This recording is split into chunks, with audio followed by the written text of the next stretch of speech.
Rise and fight.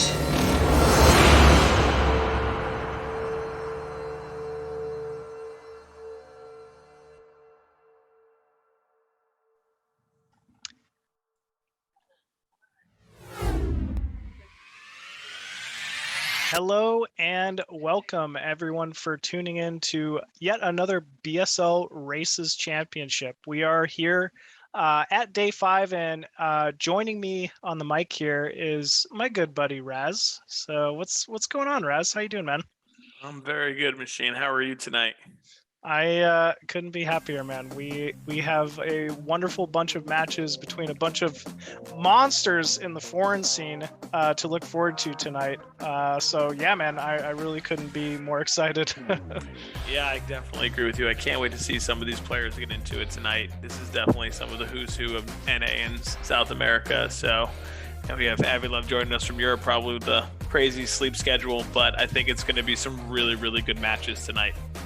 On some pretty unique maps, you know, this event pulls back some of the old favorites. We were actually just going over, when was the last time you saw Luna, playable map in a map pool, Chupung-Ryeong, Transistor, Shakuras. So maps that really might throw, some interesting strategies out there, and it's going to kind of force these guys to go back to the drawing board and, figure out some cool builds for this. But yeah, man, I'm super stoked.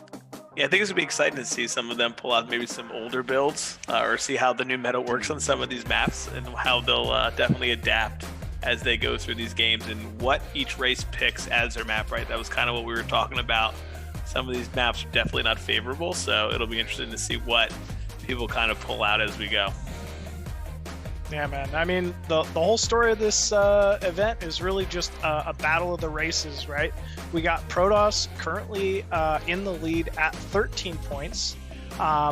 Just behind that, Terran at 9 points and 7, holding up the back there, or Zerg rather, with 7 points. So definitely make it a lot more competitive than it maybe was the first couple weeks. I like to see the Terrans and Zerg striking back, but that Protoss lead is narrowing for sure.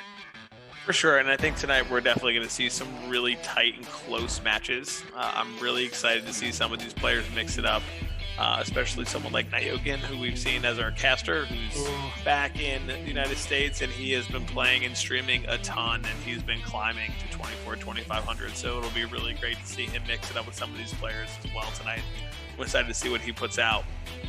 Absolutely, man. We always got Hawk, my NA Zerg favorite, in the mix as well.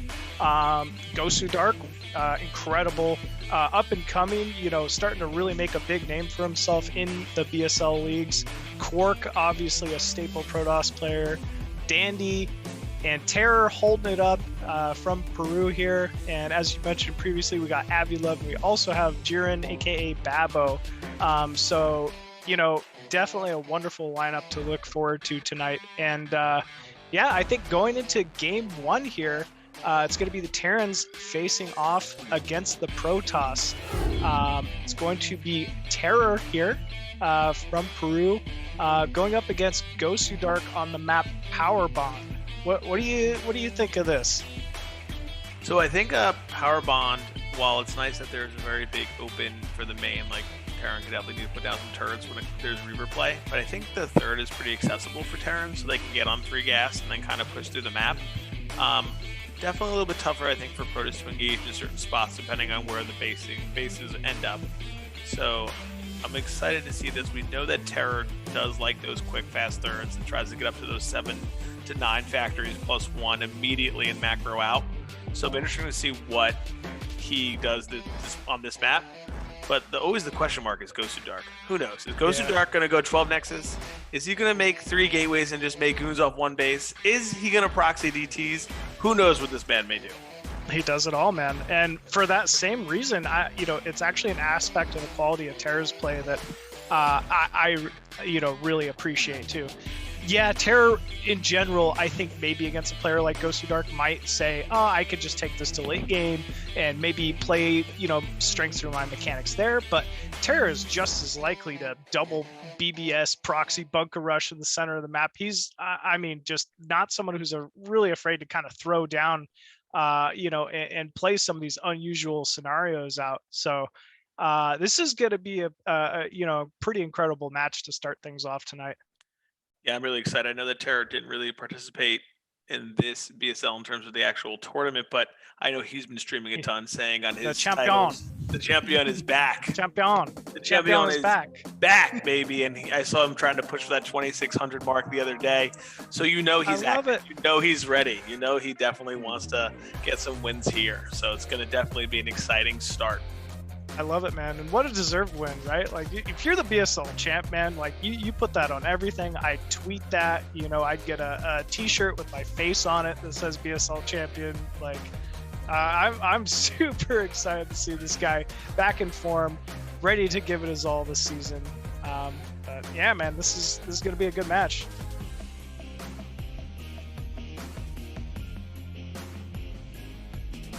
All right. Interesting is, I think it's the thing is interesting to see that Gosudark's been in Pro League for so many seasons participating along with Terra. Like, these guys are staples, which I think is really cool as well. You know, for someone like myself trying to make it through and getting into Gosu League and back down all over the place, it's amazing to see that these guys have sustained over time and are really playing and getting better and better and better, which is awesome for, you know, foreign scene Brood War. And are so consistent.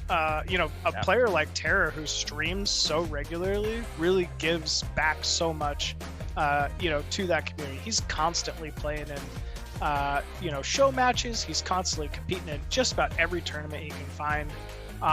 You know, he's really got a great personality and does a lot to kind of educate viewers, particularly, you know, in the South American region. And man, I mean, between him and Dandy, they're such a formidable Terran like hub, you know, in Peru. There you see these guys in Pro League season after season, and man, they, you know, you can really see what an impact they have on the scene overall. And Gosudark, man, really, this is the first Pro League season that I've kind of watched him and felt like he's truly gone into his own, right? Like, when you think Gosudark, you think someone who has such a plethora of builds, but I think he's really shown that he's stepped it up mechanically recently. It's, you know, he isn't afraid to play out some of these more late game builds, go for 4 or 5 bases, you know, and that's truly what's made him, you know, so much more of a formidable player this season. You're going to see here a very interesting statistic on the screen here. I'm looking at the maps, and I see Power Bond for Terror, 7-0.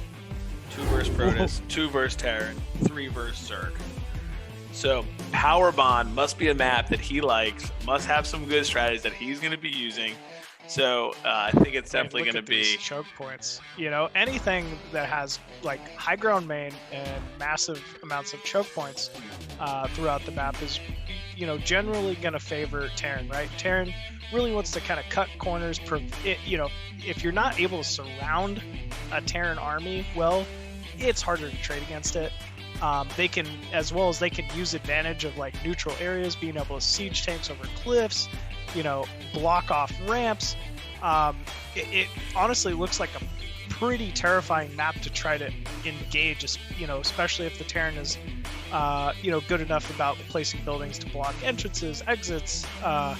It's just going to be a little tough for Protoss to engage on the ground here. Yeah, I'm also curious, since we have the chat going there, we have a bunch of viewers in there. Throw a 1 if you think it's going to be a Terror win, or 2 think it's going to be a Gosudark win. I'm just curious because usually South America shows up, and these are 2 guys that they cheer for. So just trying to get the chat, interact with us. Throw a 1 in there if you think it's going to be Terror. 2 for Gosudark to support your player. 1 for Terror, 2 for Gosudark. Let's see it. Look at Mars already. Immediate. Insta 1 for Mars. He had no doubt in his mind. Not afraid at all. Good seeing you in the chat, Mars. Oh man, look at the people saying tie. South America can't pick. They're struggling. They're struggling. Okay, we're seeing some 1s. Oh, and some 2s. And some 2s. Nice, definitely gonna get exciting there. Now I look at this again as a Protoss, and I'm saying, man, Two thoughts come to my brain. Okay. The choke point after the natural to the third, right? Like once you kind of secure it as Terran, you can kind of get to that third gas pretty accessibly. But that's a pretty wide open actual mineral only. Could you get a bust? Like, could you go for one of those timings, 11-minute max time, and try to bust the Terran there? And if not, can you play around the outside of the map since most of the bases are on the outside with carriers? That was my thought. It was like, I wonder how good a 2-base carrier timing might be on this map, because even that third man, like there's like 2 ramps leading to that mineral only. I think you can kind of block that off with mines like a little easier than normal. But 2-base carrier, that looks like it could be, a little difficult to really get truly defended from a Terran properly on that map. Yeah, we'll have to wait and see what these guys have planned, or maybe this is a map to proxy gate, right? I didn't see anything blocking proxy gates from the center of the map there. Why not? Why not get wild? Now, as a Zerg player, what would be your pick, ZVT or ZVP, if you were some of the guys waiting to play next? What do you think? Like who would I pick, or no? What map if you were going to play? I mean, I would honestly just pick Shakuras Temple because I just love that map in general. Okay. I think that's not a bad map for Zerg, but it's kind of good for everything. If I'm just like trying to have some fun here and play something I haven't played in a while, maybe Match Point. That was kind of standard in the map pool for a little while there. Transistor, always a fun map, and my Zerg bias is going to make me pick those ones. I'll tell you which one I wouldn't pick would be Luna the Final. We both know why, man. That top right base, like something about maps that like aren't symmetrical. Man, it bothers me. I have to I can't go back to them. Like it's like playing Gaia again. If you get,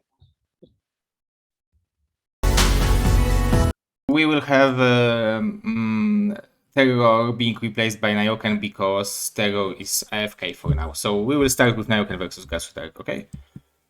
Okay. All right. We get the big boy. Well. The big boy first, Nyoken. Now, I was tuning into Nyoken stream today, Machine.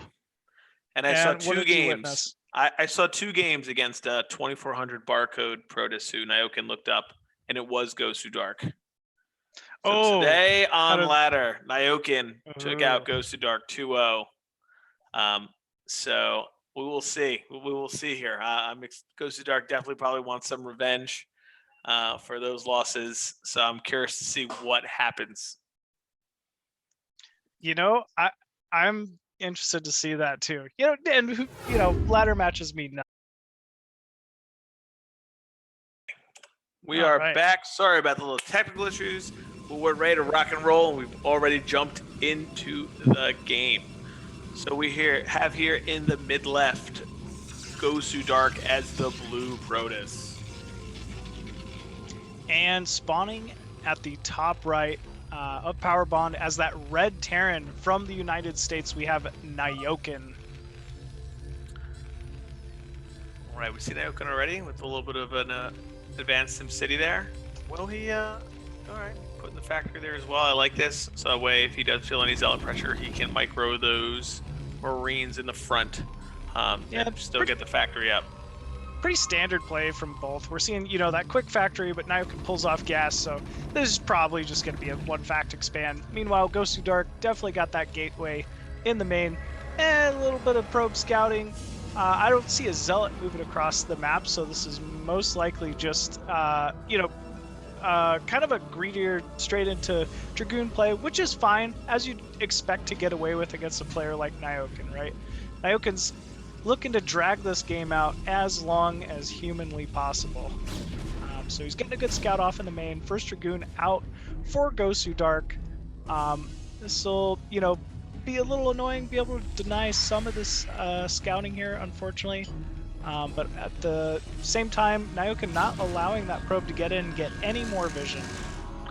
Yeah, so one thing that I have to mention about not going with the Zealot first, it allows Terran to be a little extra greedy themselves. You see Nyoken already putting down his command center with no bunker, no Vulture. He went for a straight add-on.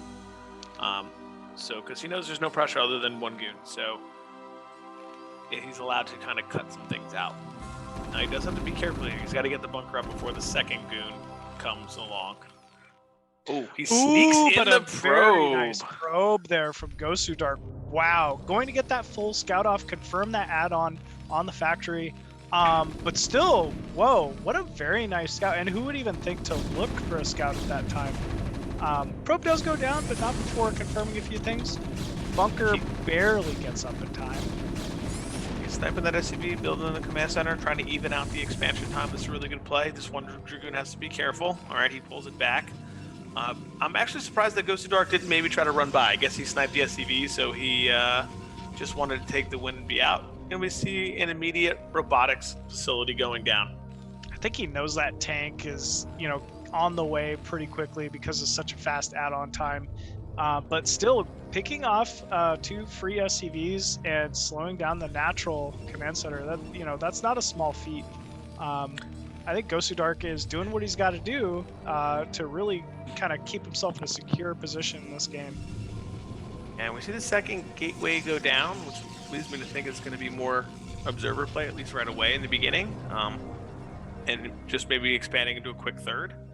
I think that's really safe and pretty standard play. He probably knows that Nyoken knows the map is kind of open, so maybe he won't use those reavers right away. Yeah, Siege I feel like mode this up. FAD's kind of coming back in the matchup. Ooh, Siege is up. A little bit of damage on the bunker, but still shields have been burned off by Nyoken. But yeah, I guess back to the observer first strategy. It's funny, it seemed like for a while with Snow, that Reaver play started getting, so noticeable. And now we're like back in the meta again to like just faster third, get your observers out, like don't spend too much on your, infrastructure and really just get that probe count up and then go from there. So I don't know. What are your thoughts on that? I think it just became so common with the turret rings and the quick academy armory timings that it was just so hard to get anything done where you had to use it to defend. Ooh, look at Nyoken hiding a turret under there. Sneaky Nyoken. Look at him go. So I think that this is great because now Nyoken has made this turret ring and Gosudark is just going to take a third while Nyoken is just adding on factories a little bit later. So I think it's 100% fine. The only issue is, can he get an observer in to find out if it's 6-fac push or if he's going to be taking a third command center? That's the trick. A way to do it, you can put 2 observers together and fly over 1 turret. One will die, but the other one will get in. Oh, big gap here, though. Look at him. Yeah, He's there is a pretty big gap. Oh, but he's driving. Oh, he sees it. Okay. Straight for the turret. Bounces back, though, before it takes any shots. Yeah, I don't know. I think there is a gap there, but Gosudark opting to not take advantage of it. He might just scout around the outside, see if he can confirm an armory or something. Actually, it looks to be going a little bit south, maybe looking for a third. But Gosudark, meanwhile, is taking his own third base, pylon wall at a very good time to defend any of that potential vulture harass here. We're not seeing any observers at the entrance here. Is he going to try to suicide observers in to get one? I've never seen this. This is what I said. Yeah, this is what you do now. You send 2 observers over 1 turret, and 1 will live, and we'll be able to get a full scout again. Wow, I like that. That's pretty cute. And he should be feeling pretty good when he gets in here with the scout, right? And he's just seen the third factory go down. He's been producing out of at least 2 gateways the whole time. He'll probably have a gateway explosion now. Third is up. Look at that. Probe transfer timing is perfect here for Gosudark. Good Citadel timing as well. 8 minutes it's up, so that's fantastic. I wonder if he's going to add a ton of gateways from here and just try to bust this third now, seeing that Nyoken is taking a third. Ooh, yeah, he's right on top of that. Sees that third command center timing. Only 3 factories. He's got to be feeling pretty good. But, as we kind of mentioned prior to seeing this, it almost is fine here for Nyoken, right? This is a map where the longer the game kind of goes, it's going to be more and more difficult for Gosudark to really mount any type of offensive, capability of an attack. Like, it's just hard to attack in these little corridors and these tight chokes. So I wonder if Gosudark's maybe already thinking of Arbiter play or carriers, or if he really will just, continue making a lot of units and try to go for a bust on the third. Yeah, I'm thinking we're going to see some Gateway Man action here just because of the going up to 8 gates right away. I didn't see a Temple Archive Stargate, anything that was going down. So I think he has an archive. Looking. Yeah. Okay, so I think he'll be looking maybe to get that Zealot timing and just macro and try to catch Nyoken as he comes out to try to take his third. We still don't see any mines on the map by Nyoken. That's a little, I feel like, late. Maybe you want to get some type of scouting with the vultures here, or maybe it just feels like because of this entrance, there's no getting any vultures out. Actually, we don't even see any, really. He's just kind of stacking tanks. So the other thing to mention, though, Machine, is that Gosudark did see the third command center. And instead of usually a Protoss response is to take a fourth, he is not. He is just making units. So it leads me to believe even more that we are going to see some type of bus player attempt as Nyoken comes out here.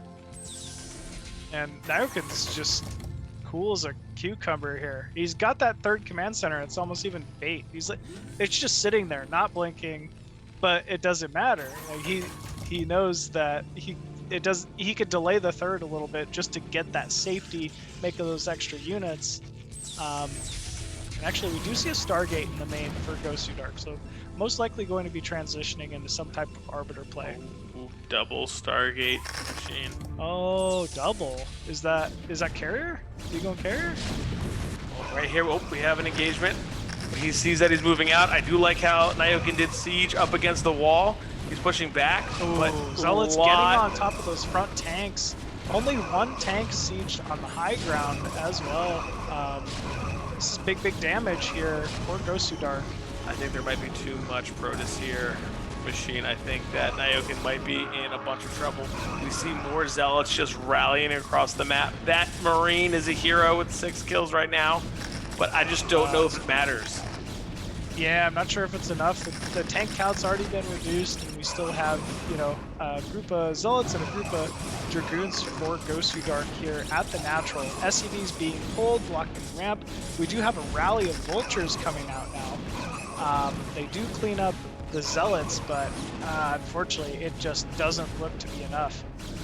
And I think this command center is going to be going down immediately, and we're just going to see Gosudark continue to rally units here to Nyoken's base.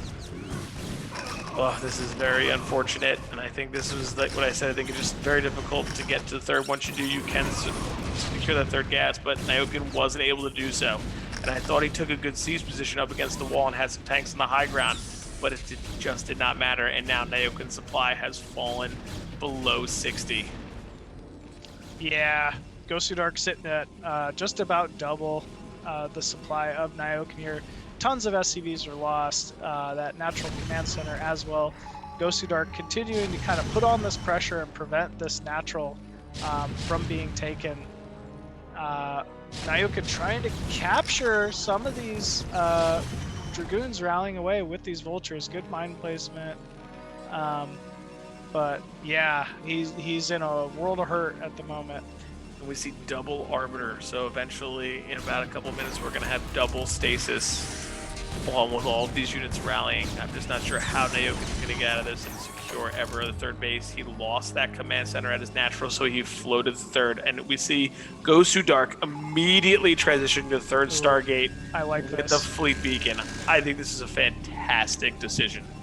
Nyoken, right? He already knows he has him up against the ropes. Why not press his gas for those Goliaths as well?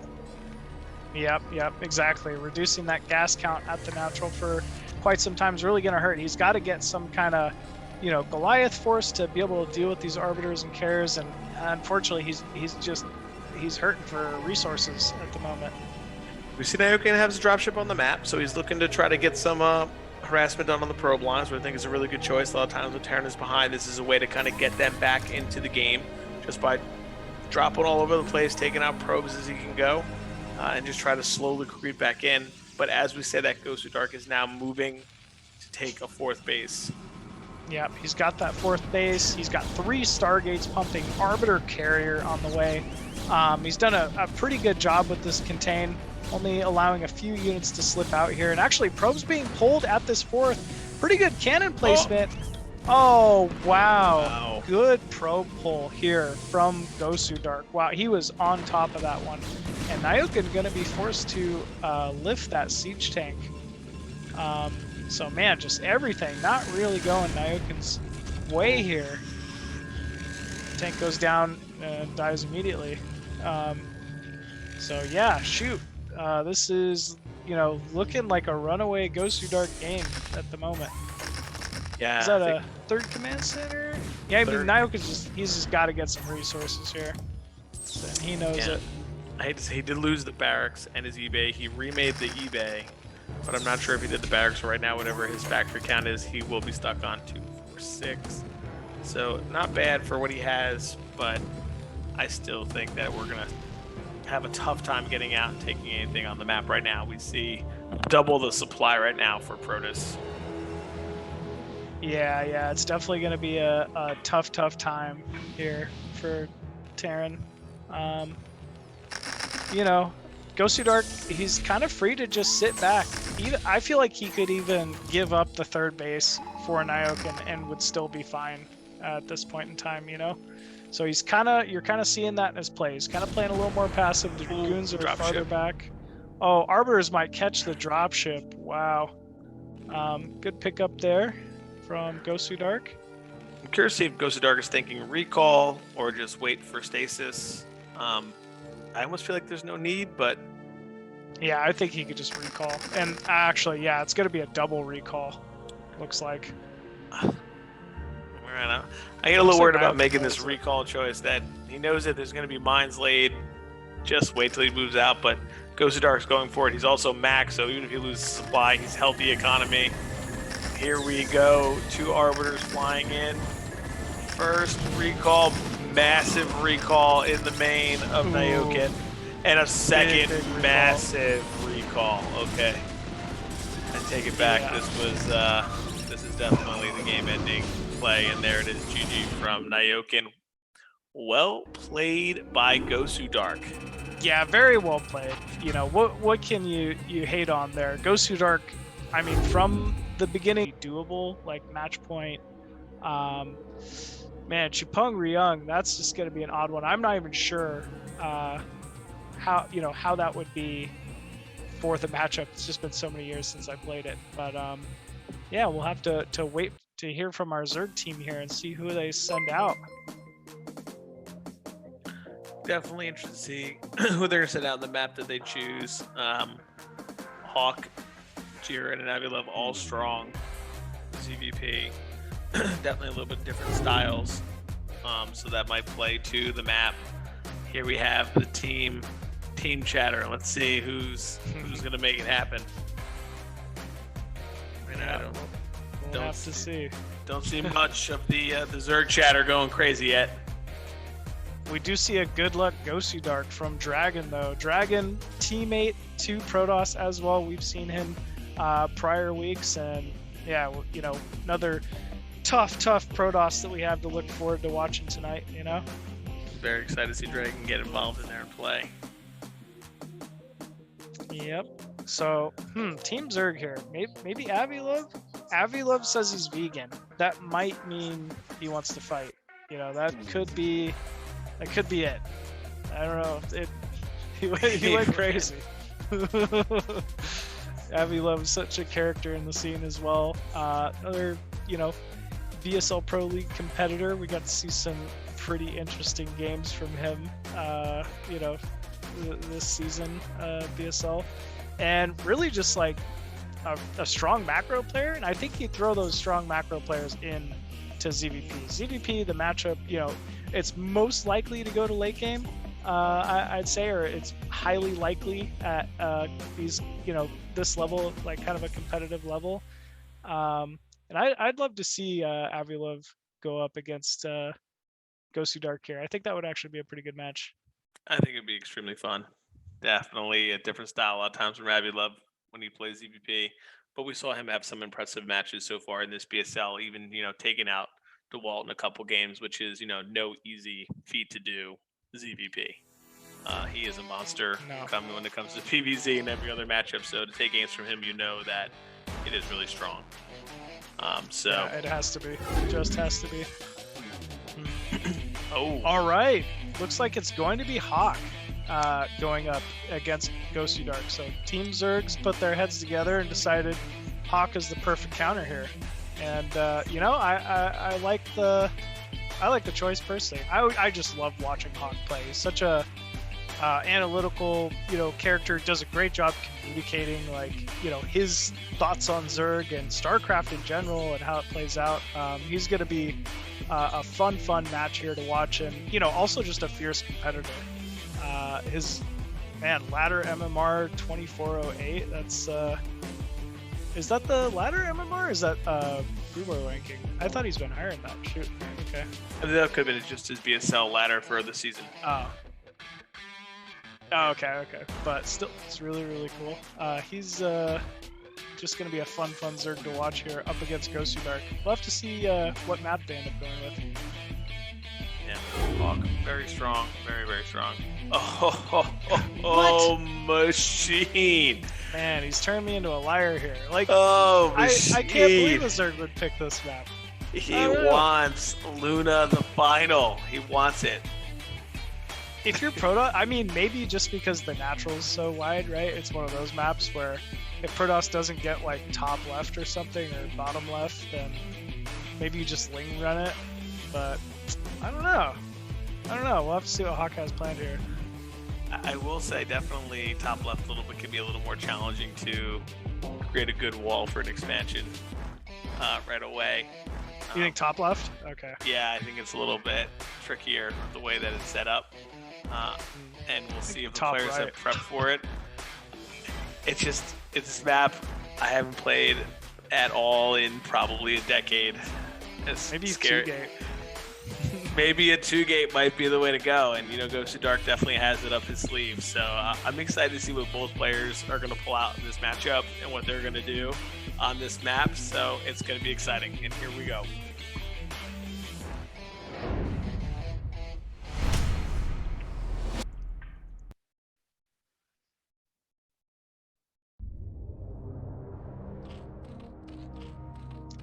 And spawning as the blue Zerg at the top left of Luna, we have Hawk.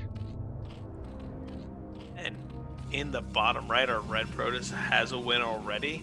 It is Gosudark. Well, Machine, no one got top right, so that's a good positive start for the game right away. It's true. I'll tell you where Hawk won't take a third at. Top right. Top right, that is for sure. Cannot go there. But they're going to be cross map here, and wow, I actually don't even know what to expect here. It's been such a long time since I've played Luna. I would imagine that Forge Expand is not viable here, but who knows? What do you think, Raz?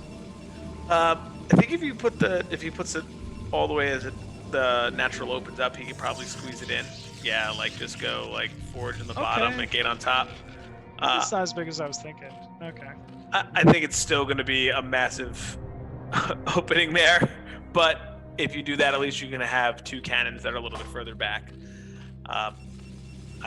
He set the probe out at scouting, so it's definitely going to be Forge Expand. If he would have kept it at home, I thought maybe even 9-9 in the front, but he is going to just, I think, play safe and go with the Forge and add the two cannons there. Okay. And we see an Overpool opener out of Hawk. I love it. It's the most middle of the road, ZVP opener you could really have. You're not really going to die to anything early. You're also not really going to be able to kill anything early either. So who knows? He'd have to still amass quite a few Lings to try to bust a Forge Expand opener on this. We'll have to see what he opts for here. Probably he goes to Dark scouting with 2 probes, so I think he's looking to see if he can go with the Nexus first. Once he finds Hawk, which will take a little while to do. This Overlord may Scare him a little bit, but then he sees the second, so he'll know where he is. And he'll see that it is overpull. Yep. No possibility for a cannon rush here. And he'll see that only one egg is morphing, so he might feel pretty safe to just drop the Nexus first. I would, especially cross map. Yeah. So 13-13 as we go from here. Wow, and yeah, he might even just go a single cannon. That's funny. Yes, he's gonna do the single cannon. Hawk, still no gas, but he might be going gas in the main here in a second. That 245 marker is kind of a indicator on whether it's going to be layer first or, you know, maybe Hydra or speed. And we still don't see gas, so likely Hawk is just going to try to take a third here. 255, okay. You know, not bad, but usually you're a little worried going Spire first versus a Corsair opener with that. So we'll see what he opts for. Yeah, his scouting drone, I believe, is going to go take the third at his natural third. So he'll just be adding it there. Yeah, it's just a mineral only. What is that? 6 patches, so less than normal. Usually you kind of want to, you know, expand a little faster, you know, to a 4th, given you have a smaller base like that. Do you think the fact that they're cross map played into Hawk's decision there? Because I know he does like to take the natural third, but he would have to take top right over bottom left because of his proximity to Protoss. Actually, no, I don't personally. I think he still could have taken top right.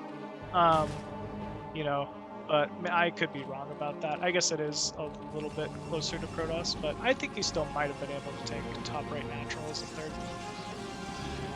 We see pretty standard play here from Gosudark. Added his gas, he got his core on his way. Good time there. He's gonna get his Sares out immediately. Probe is removed, and it is layer first. So we'll see, you know, if this Corsair is able to get any kills. So the second probe out. Wants to make sure he's not getting anything tricky, because I gotta imagine in his mind he's got to be saying, oh, maybe some Hydra bust or something weird is coming because of the way that this natural is opened up here. Just looking for the third right now, trying to see, did he take another main? Did he take his natural third? So he's checking all over. Yeah, it seems like Gosudark also expected maybe the Zerg to expand top right, but you know it's not the case. Ooh, Hawk doing a pretty good job. Good surround. Ooh, wow, good can't ask for catch. something better than that. But yeah, Gosudark did catch the edge of that creep there, so he does confirm the third base placement. Whoa, Oh, 3 baby. more gateways and a Citadel in the main. This is not Corsair. Yeah, this is going to be a big Zealot all-in, and I like this. I really, really like this from Gosudark. Anonymous, thank you for the $12 tip for the BSL cast here. We really appreciate it here at BSL. Thank you very much. But yes, Machine, this is crazy. He's going for it. He's just going to pump out a ton of Zealots and push through. And he is just going to try to win the game right here. And if he doesn't and he has to play against Muta, he's going to have so many Zealots on the map that he's hoping that Hawk's got to defend with those things. So, oh, we do see a Ling run by. Huge Ling run Oh by. my goodness, and he's going to Scouts scout everything. what's going on. Hawk, man. 200 IQ. How does he know that, man? Just that timing. It's just so worth it, even to sacrifice 6 Lings just to confirm something like this. Because now all he's got to do is get his Sunkens a little bit earlier at his natural, at his third. He could probably even throw the third away at this point. 3 probes down, too. Yep. 3 probes, 4 probes, still in the main. And yeah, I don't think this is likely to work anymore, just because of the scouting. So well done by Hawk. Hawk just going up Ooh, to 5 fifth hatchery. hatcheries planes. Yep, just getting everything going, getting the larva count up. Oh, we do see the Zealots, though, getting on top of this Sunken. Yeah, I'm surprised Hawk is still going for the 5 hatch. I would expect him maybe even cancel a hatchery, get, you know, a few more units or an extra Sunken or something. But either way, it seems like he's got the link count just to hold this off, and we'll slowly start +1 should be building completed. those mutas. Nope. No +1, just started spinning. Boy.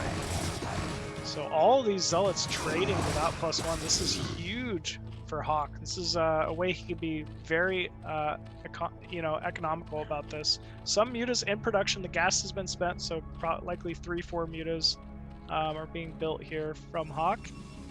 More lings flooding in, trying to save this natural.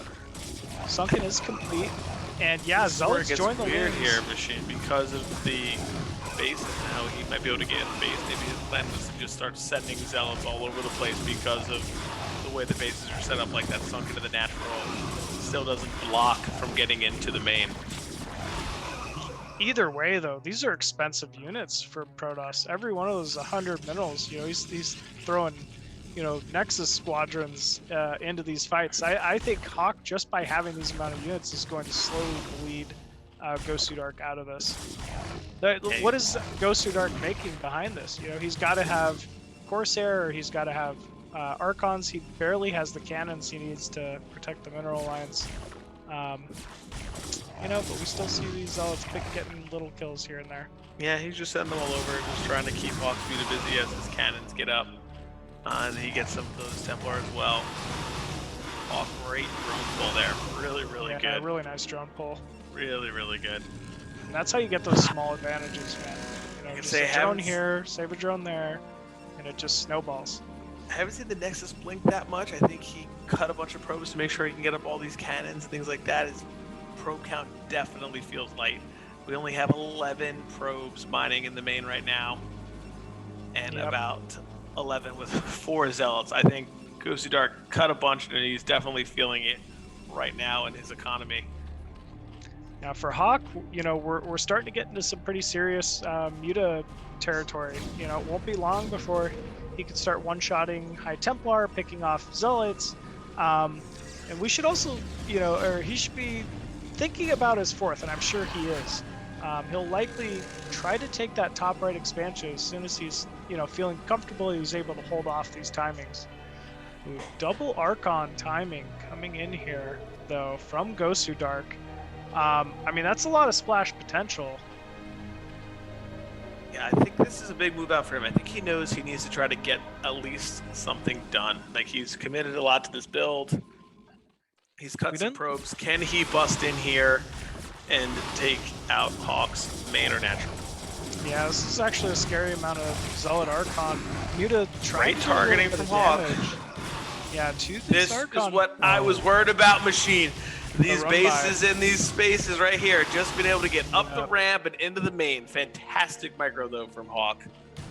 Yeah, that first Archon's just about to drop. Second Archon being focused now, but it's getting some serious shots off on that group of mutas. And oh my gosh, big clump of mutas goes down. Drones being pulled out of the main now. Big swing here. Down.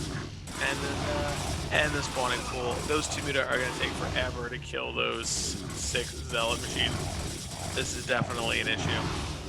Yeah, this was a big swing here from Gosudark. Very well timed, I gotta say. I almost got too comfortable there for Hawk. I thought, okay, that was a pretty committed Zealot timing, and he handled it fairly flawlessly. But yeah, 2 big boys coming in and wrecking Hawk's day. Picking off that Spire. Well. And yeah, now suddenly, and look at all these reinforcing cannons even at Gosudark's base. He's very, very safe. See him moving out to put some more pressure. I think he just wants to keep Hawk back, keep him on his toes, maybe eventually just try to take his 3rd. I think this base is definitely much more secure now with the Hydra blocking the ramp, at least with the 2 Sunkens. It is only a few Hydra. We do see 3 more coming in, though. Archon's trying to get on top of those Muta and to the ramp. Not really able to get good purchase. There we go. Big splash from that Archon. But these 2 Sunkens kind of saving the day for now. Nice block. Oh, wow. Great trap. Hydras. That was very, very nice. And the final Archon falls. So, Hawk actually was some good plays himself there, holding that timing. I thought that was going to be worse off for him. Really well controlled, and we see that Gosudark is putting a cannon at the ramp bottom left. Maybe he's going to try to sneak that main base over there so he can try to get his 3rd gas right away. I think that he's done a great job of trying to buy some time. My concern is we just saw the +1 already from the Hydras, probably going +2. I know his upgrades were late before, so no +1 armor yet. So right now, Hawk does have a good window in these fights to really do some damage. Yeah, he really does. I mean, I think Hawk's got to give up the thought of, really trying to hit some kind of a big base or timing on 2-base Protoss, and really start trying to think about taking that 4th top right. We see the 4th top right, but no Overlord with it quite yet, so this DT could delay it. Okay, we have a slow Overlord running over there, so as long as he's able to get some Hydras over there pretty quickly, I should be able to save it. The problem is these Hydra upgrades were so delayed because this was such a quick, and committed Muta opener that we don't have lurkers yet, and we really need lurkers to hold this 4th. Yeah, great harassment here by Hawk with the 5 meter, just picking off probes from the main to the natural. I see that Gosudark has gone with the Dark Archon. The mighty Dark Archon is on the map, but I just don't know if it's going to be that helpful. There's only 5 Mutalist out. Hawk did not continue to make Muta production, so it's great to have it, but we'll see how much it helps him in the longer game here. Yeah, it's definitely got some utility. You obviously would prefer it against a big clump of 10, 11 Muta, but you can hit some worthwhile maelstroms against clumps of Hydra, Lurker, stuff like that too. So we'll have to see if it ends up paying off for him. One of the things that concerns me, Machine, is I look at the supply count and I see Zerg up 15 supply. I think as Protoss, you never want that to happen at this part of the game where you're starting to be down supply. But it looks like Gosudark does want to play a little bit more for the longer game. He's looking to take that bottom left. Hawk did scout it with the Muta.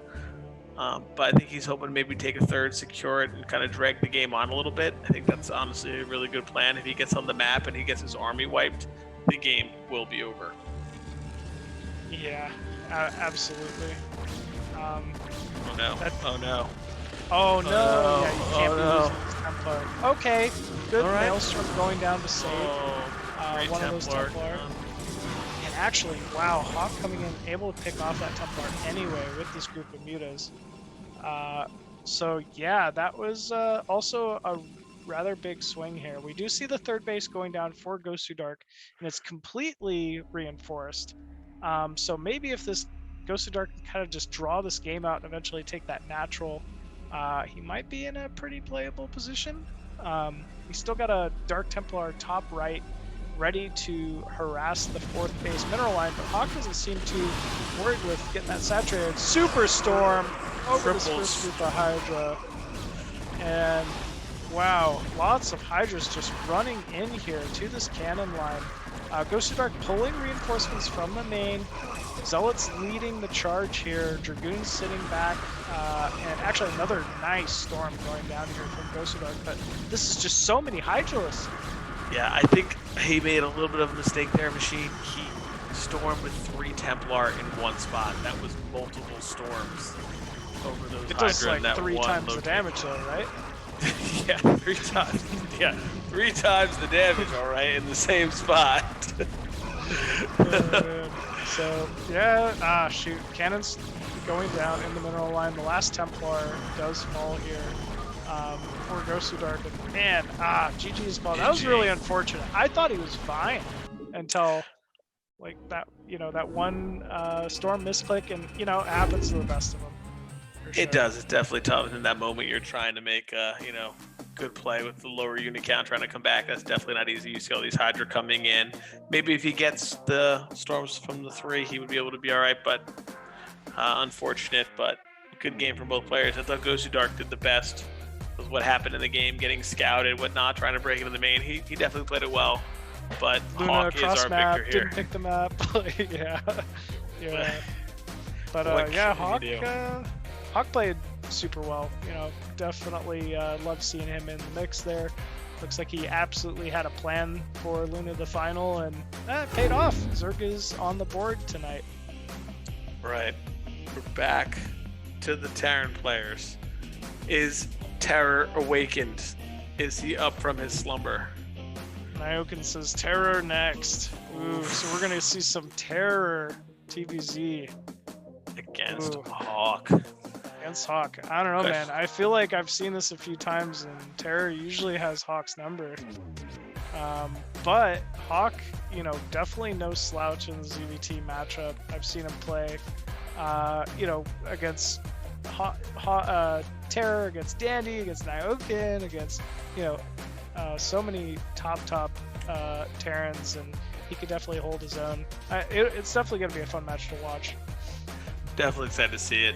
You know, these are two top players, so you know it's going to be a high-level game. There's going to be a lot of good stuff going on here. Mm-hmm. I wonder what map Terror would end up picking. Will he pick? We're going to see something crazy. Another crazy choice. I kind of want to see Transistor. That's what I was thinking. Maybe we'll have a Transistor pick here from Terror, you know, kind of mix it up a little bit. I feel like Lurkers were definitely more viable on Transistor because you have to engage into like the higher ground ramps. So, and Hawk does like still mixing in those Lurker openers occasionally. So, it could be a fun game to watch. Or maybe we'll just see Chupung-Ryeong. It's ready to come out. Could be Chupung-Ryeong. So, all right. Terror is awakened. He's ready. He's awake. He's got that Peruvian coffee now running through his veins. He is not messing around. Yep. And Hawk definitely not messing around after that last game. Really well played, you know, especially given when you have those games with those hardships, right? For a second there, we were almost ready to call it. You know, he had Zealots flooding into his main, lost his Spire. The Archon got that killer shot off and just eliminated 7 mutas or something like that. You know, those are tough things to come back from, but Hawk's he's a pretty resilient guy, man. It takes a lot to take him out of the game. For sure. I think he handled it well. He didn't panic, did what he had to do, got himself back in. That second hold, I think, was just so key. When he blocked the ramp, blocked the Archons, made sure they didn't get in the main with those Zealots, I think he knew that it was his game from there. He just had to keep on producing it and push forward. So I think it was really well done by him. As you said, very, very smart player, knows what's going on. Oh machine, there it is. I mean, that's the map pick for sure. Why didn't I think of that? Sin Chupung-Ryeong. There's just so many entrances on this map. I don't envy Hawk here for sure. It's gonna be interesting, right? Like, even Zergs can do things like Lurker Ling backstabs around the third, like to the natural mineral line from the back, because there's that entrance leading to literally the back of your mineral line at your natural. There's no other map like this. But even the bottom right and the top left corner bases have 2 entrances, so this map plays like chaos. There's just always something going on somewhere that you don't want to be happening. It's really incredible. I'm excited to see this one. I'm interested to see what build both players go with. Are we going to see some type of crazy 8-rack somewhere in one of these side areas? Are we gonna? You want to know what I'm gonna call it? I don't want to give it away in case anyone's listening, but I think I know what we're gonna see here. Yeah. You got it already in your brain? I think so, man. I do. I really do. Oh man, I can't wait to see what happens here. I think it's gonna be interesting. It's got to be a good map for Muta as well, though, right? Like, there's all these high ground and low grounds, all these ramps that you can fight on. So I think there's a lot of opportunity for both players. Yeah, there definitely is, right? A lot of offensive capabilities, a lot of backstab capabilities. It's gonna be fun, man. It's just gonna be madness. Like, this is StarCraft, man. Like, this is what we truly want to see at the end of the day. Yeah, I'm curious to see about, like, if it does get late game, how devastating Swarm can be in these tight areas and plays. And all the ramps. Yeah. Absolutely, man. It's a nightmare for Terran to deal with once it gets to Defiler tech, but it's it's a pretty small map with a lot of entrances. It's really tough for Zerg to get to that Defiler tech sometimes, so we'll have to see here. Yeah. Oh man. A lot of love All right. for Zero in the chat. I'm sure he appreciates it. You know, he's up late hosting this, getting it done. So thanks for all his work, and he appreciates everyone shouting out and throwing all the donations and all the fire on everyone there. We really appreciate it, and I know he does.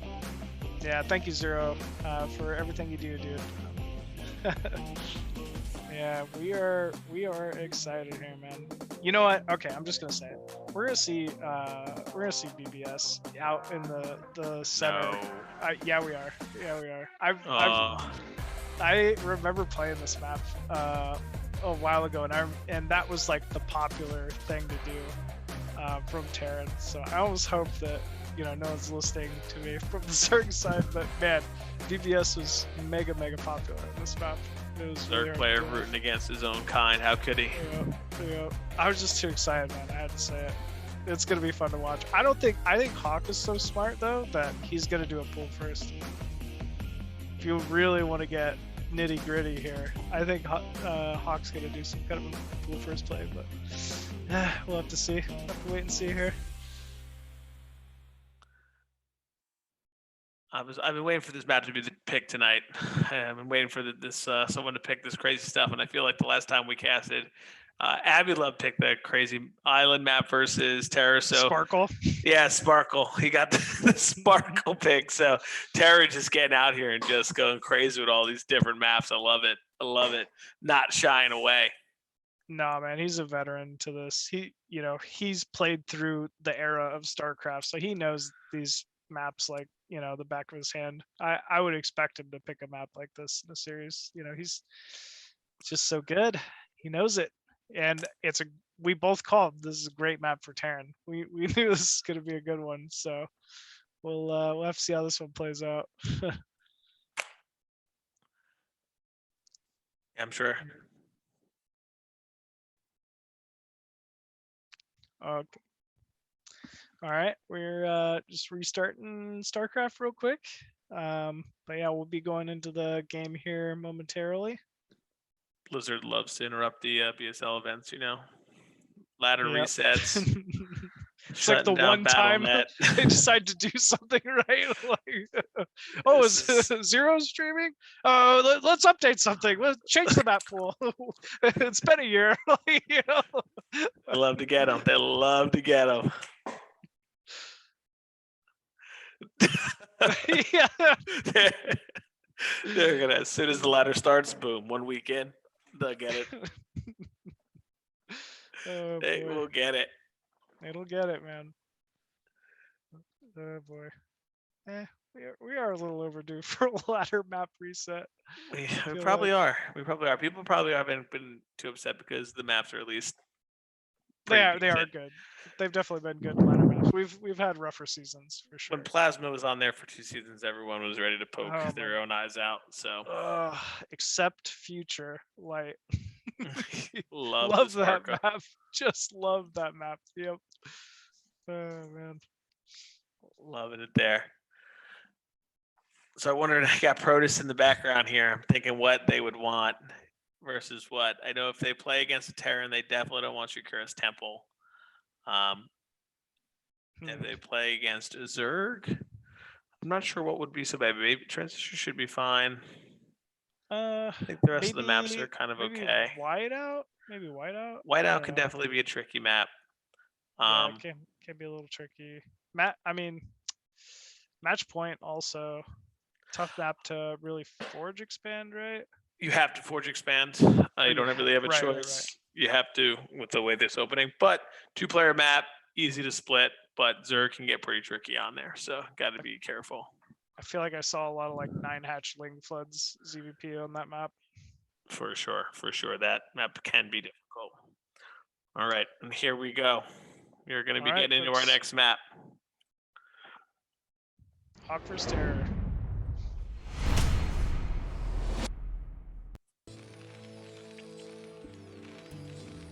All right, here in the bottom left in his magenta color. It is Terror. And spawning at the top right, the Zerg from the USA, we have Hawk. All right, no 4-pool. Nothing too crazy from Hawk yet. Playing it out standard a bit.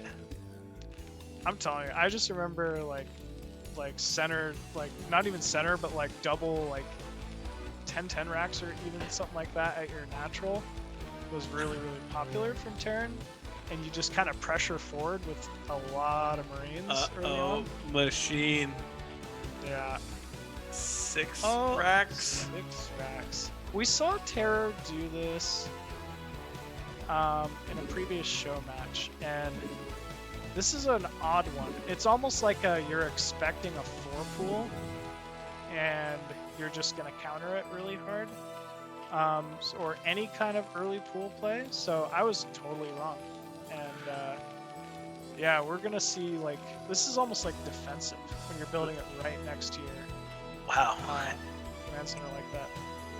A 9 Whoa. hatch from Hawk now.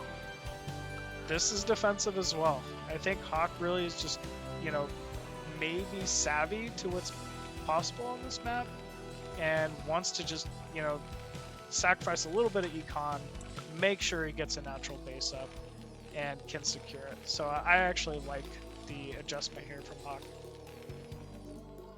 Yeah, I think it'll be. I think they're both kind of thinking like, well, what can the other person do right now, and like early game cheese wise, not just standard builds. What's going on? Who's gonna do what? So they're both kind of getting themselves set. Yeah, this is funny. I would not have 9. expected a 6 racks in the main from Terror, but I think it might be a good call here. Ooh, hunting out around for that Overlord. This is pretty big.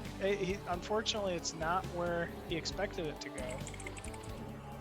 Gas taken in the main at 213 from Hawk. It'd be interesting to see what they're gonna play out from here. I gotta be honest, I'm not sure how you play out of a 6 racks. Do you just continue Marine production and look for these Overlord snipes and push out? Like what? I think he's going to expand, actually. Just expand I from think it. he's going to have a few extra Marines. Oh, nope. He's Oh, I'm so wrong. He's Yeah, pulling a the big boys. bunker rush. He's pulling the boys. He said, Oh. "Let's go." And they got scouted by that Overlord over the cliff. We're not seeing. We're seeing a couple Marines sitting on the ramp for Terror. The Sunken not is down Sunken though. is. The Sunken is down. There we go. Sunken's down. Bunker is Bunker up. going down. On the way. Sunken is started though. This is a short timer here for Terran to really be able to tear that building down. Drones coming in, but so are SCVs. SCVs. Wonderful SCV pull. Oh no! Oh. But actually, looks like Hawk was able to get or surround, full surround on those Marines. And GG from GG is Terror. from Terror. Oh no! Unfortunate. Terror is somebody who I've bragged about so much in the past because he is such an incredible bunker rusher. Like the unit control is always spot on. So, you know, a little on Terror like there, but you know, happens occasionally. Well played by Hawk. That was an incredible hold and a good build selection, I want to say, for the map. I was just about to say that, like total like next level thinking about what your opponent was gonna do. Almost like a mind reading that he knew that Terror would do some kind of early aggression and just kind of set himself up. So well done by Hawk. Yeah, man. So- We talk about it. He's such an intelligent, you know, Zerg player. You'll love it when you see that kind of play out, you know, in a scenario like that where you can see, oh man, like he actually just had a way better build thought out for the position. So, really nicely done by Hawk. All right, now we have Team Protoss back up. Who do you send out here? Do you send out Dragon against the Zerg, or do you send out Kwark, you think? It's interesting to see who they're gonna choose. All these players I'm sure have a lot of history, especially Dragon Hawk. So maybe they'll mix it up and play again here. I would argue maybe, you know, Dragon, obviously a very, very strong Protoss, but Kwark's, he's kind of smart about knowing maps and, you know, remembering builds that work specifically for those maps. So maybe given a map pool like this, I think Kwark could be a pretty big threat here. Oh, nope. Dragon saw that Hawk won, and he said, "I'm next. I'm in. Send me in." He is All right. ready. He's ready, man. He got his matchup. I think he's kind of mentioned, correct me if I'm wrong, but PVZ is his best matchup. PVZ is definitely one of the stronger matchups that he likes. You know, at first he played PVZ, PVT, and then ZVP, but now he plays them all. And Ooh. Shakuras, I think a strong pick here for Protoss. Every expansion has a Strong macro gas. pick. Yep, every base has a gas pretty much, so he can really get after it and do his thing. So I'm not surprised. You know that Dragon really likes his forge openings over the others, so he'll play very safe, probably take a nice third and ease his way into the game. The only negative is the ramps. Like trying to fight up these ramps, if they get lurker contains above the ramps, things can get a little bit tricky there. Yeah. I mean, I couldn't have said it better. Like Dragon, very formidable player. You know, no joke. I think we all expect him to try to drag this to a later game. It's just kind of his style. But you know, he really does lean towards forge openers. But he's you know, such a strong player. I've seen him do everything in competition. You know, gate openers, double gate, Nexus first. So really a player who can play it all. But yeah, he'll be going up against Hawk here on a win streak. Hawk's taking out a couple strong players here so far in Gosudark, as well as Terror. We'll see if he can make it 3 for 3 here. But Dragon, you know, no easy opponent for sure. This is what you want to machine. Team Zerg to start coming back. Team Zerg making big strides right now, already with 2 matches. Yeah, buddy, man. I haven't even been hiding it. I always root for Team Zerg, man. That's just how it works. There's few enough of us. We gotta stick together, just like Zerglings. And one dies and 2 more are made. Unbelievable. Yeah. Hail Hydra. There it is. There it is. There it is, man. Yeah, Definitely going to be an exciting match. Definitely going to be an exciting match. Both players don't mind taking a late game and, you know, holding on and just, you know, splitting the map. So I think that'll definitely be a thing. I'd love to see a late game match between these two, man. Like, especially given the map here, like you said, every single base has a gas. It's really about kind of trying to control that high ground center. You know, either with your army, if you're Protoss, or you know, big lurker fields. And there's just plenty of resources on this map. So I think this has big potential to go late game between these two. We'll probably be seeing some massive Archon armies slamming into Dark Swarm Lurker, Hydraling. You know, we'll just have to see how this one goes. But I'm excited, man. I'm jazzed. Yeah, definitely going to be a good game here. The middle's very open, so it's good for, you know, different engagements for Zerg to try to get a good arc on the Protoss army. Got to be careful of the middle as it goes up, down, up in the middle real fast to make sure your army doesn't get stuck there and as you fight. So. All right, folks, and we are ready to get to it. It's going to be Dragon versus Hawk here on Shakuras Temple. Here we go.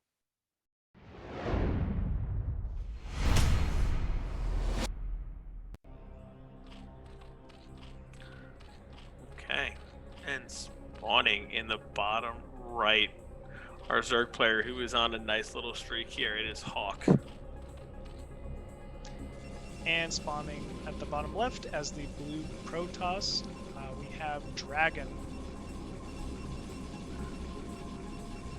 Interesting, both are on the same side. You know, we're going to have this horizontal matchup. So we'll see probably Dragon start to expand upwards towards the top left as the game goes on here. Now, this is one of those maps where there's a 2 opening wall at every single location for Protoss on this map, which means that Zergs do like to mix in a lot of 9 pulls on a map like this. I guess we're not seeing that now out of Hawk, but I was curious if maybe he would go for like a 9 pull like run by. But nope, we're seeing that is not the case from Hawk. I'd love to see a hatch first opener. Yeah, I think Hawk probably knows that Dragon's going to use Forge opening, so I think going 9 pull speed would be a big risk for him. I think that's why he decided that. But you are right, normally Zergs can definitely do 9 pull speed with this big of an opening. But as predicted, Dragon's probe is ready on the map, and he will be taking a Forge right here. This is an 11 hatch from Hawk, definitely becoming very, very popular in the matchup just because gateway openers are so common, but it still plays out, very, very well. Zerg gets very good drone saturation early on, and actually this is going to be a 10 pool after that, so he's really just making sure he's prepared against any type of gate opener, but obviously we know he's fine here. I think Dragon is gonna... Oh, he scouts him, so he'll probably put down his Nexus first, which is always definitely a positive to help his econ get started right away, get his probe count up early. He can do that because of the build that Hawk's chosen, so he can feel pretty confident that Lings are not going to be able to get there before his cannon. And Hawk droning up to that 13 supply mark, 14, and likely going to place his 3rd hatchery soon. Looks like he's sending that drone up to the top right side of the map. I wonder if he'll go for the natural first here. Could be an indicator of what type of build he goes for. He is going to be taking this natural at the top right, so it looks like he'll be playing more of that turtle-style Zerg that he does like to play. Kind of gets into a fast hive and starts being able to just get into that later game with the higher tech play. Right? It's a great map for it. There's so much distance between bottom left and top right. As long as he does a good job kind of scouting and keeping his natural defended early on here, he can really get to that spore, lurker, hive, ling kind of play style pretty quickly. Yeah, it's just such a powerful style of play, right? As it gets late game, you can kind of keep the map splitting and have all that heavy tech. It's just very strong. So I definitely do like to see what he's gonna be doing here. Good transfer timing here from Dragon. Yeah, really good transfer timing. Zerg's still trying to pluck away at that probe, not quite able to kill it. The one thing I'll say is Dragon doesn't know where the 3rd is yet. So we'll have to see, if he inevitably ends up scouting for it with that probe or sends out a 2nd probe. Core is halfway done here for Dragon as well. Yeah, I think right now he's just keeping this probe alive in the main because Zergs can still do tricky stuff. If you don't wait a little while on that layer, they can cancel the layer and put down double den and then just bust you. So you got to make sure that that layer has some time invested so that it would be too late to go double den. Ooh, probe getting very low, but not quite falling here. So actually well done there by Dragon. Top right is droning, and actually Dragon catches a 2 drone transfer to the 3rd, so he'll know exactly where that 3rd is here momentarily. Stargate halfway done. That's a pretty quick Stargate. And a pretty quick second gas as well, machine. So I think we're going to see probably some +1 Saris here as well. I like Sair play on bigger maps. Yeah, and we do see that cyber core spinning, so that definitely means +1 air weapons from our Protoss. Drone counts continuing to rise. That's definitely the big thing that Hawk has going for him. Spire down in the main. It's good enough. He might lose an Overlord, but I think he'll be fine. 2nd Stargate going down for Dragon. Wow, I did not expect that. So I think what prompted it is the fact that he knows that hatchery is also on the top right. One thing that you could do on these turtley style Zergs is to do the double Stargate because they're a lot of times going to stay on Lings and go for that carapace upgrade. So you can come in and just start picking off Overlords like crazy. Like it stops the Muta Scourge play, and you can just keep trying to pick up Overlords, trying to make them use their minerals for that, and just keep supply blocking them. So I think this is definitely a reaction to seeing the fact that Hawk has taken the top right. It also helps because a lot of times Zergs will do the sunken spore at these bases. You can start doing DT drops in the main using all of the Sair. Got you. Yeah, that makes complete sense. There's no spore in the main usually. So yeah, you know, he didn't end up killing an Overlord, but gets a full scout, sees that Spire timing, and pulls that Corsair back. I like this from Dragon. I think a lot of Protoss get a little too risky with their Corsairs, and it's very strong if you're able to just continue reinforcing that Corsair count, not even giving a single one away early on. It just allows you to get on the map a lot faster. So a little bit. Dragon has to be careful here, Machine. He went out and only made one cannon. This is potential for a counter. Yeah. And here we go. And yeah, big surround on the single cannon. It's just unfortunate here. Probe's being pulled. Actually getting quite a few probe kills. A lot of kills here. A lot of kills. And yeah, Dragon forced to retreat. Has a cannon in the main though, but does scout the mass of Corsairs. So that should probably prompt a lot of Scourge to be made here very shortly.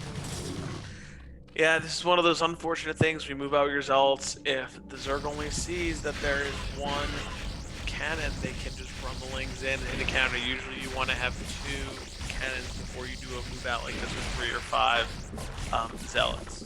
So unfortunate, but we see that Dragon is going to get a lot done with these two, with this double Stargate build. Yeah, killed a few Overlords there. I mean, that's this is going to be huge. Oh no! Very nice there from Hawk. I mean, those Corsairs are very expensive, right? Each one is 100 Vespian gas, so these are big trades for Hawk. Yeah, Corsairs still in production there. And actually catching another Overlord over the natural. Jeez. +1, these Sair are so strong, Machine. They can just sit over the spore for a little bit and you can micro them out.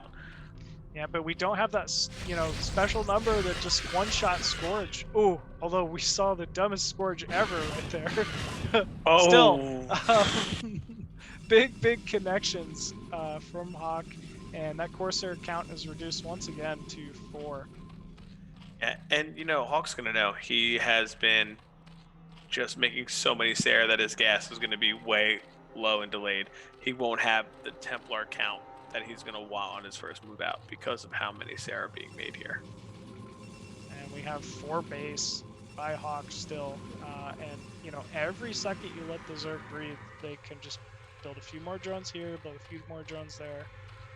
Suddenly, you know, we'll eventually get to a full 4 base Zerg economy versus a 2 base Protoss if you know, Dragon's next timing doesn't work. Interesting here. We see Muta. Is he going to go for a 3 base, just Muta, Scourge, +1 timing here? We may see it.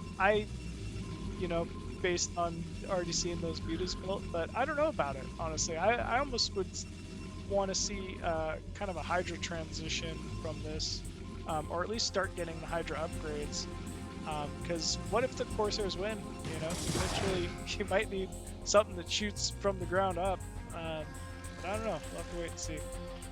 He might have maybe saw that there was no cannon at the natural, so that the natural was pretty exposed if he came in with a whole bunch of groups of Muta Scourge. You know, it's definitely an interesting play. He has the +1 carapace, so it would negate some of that damage.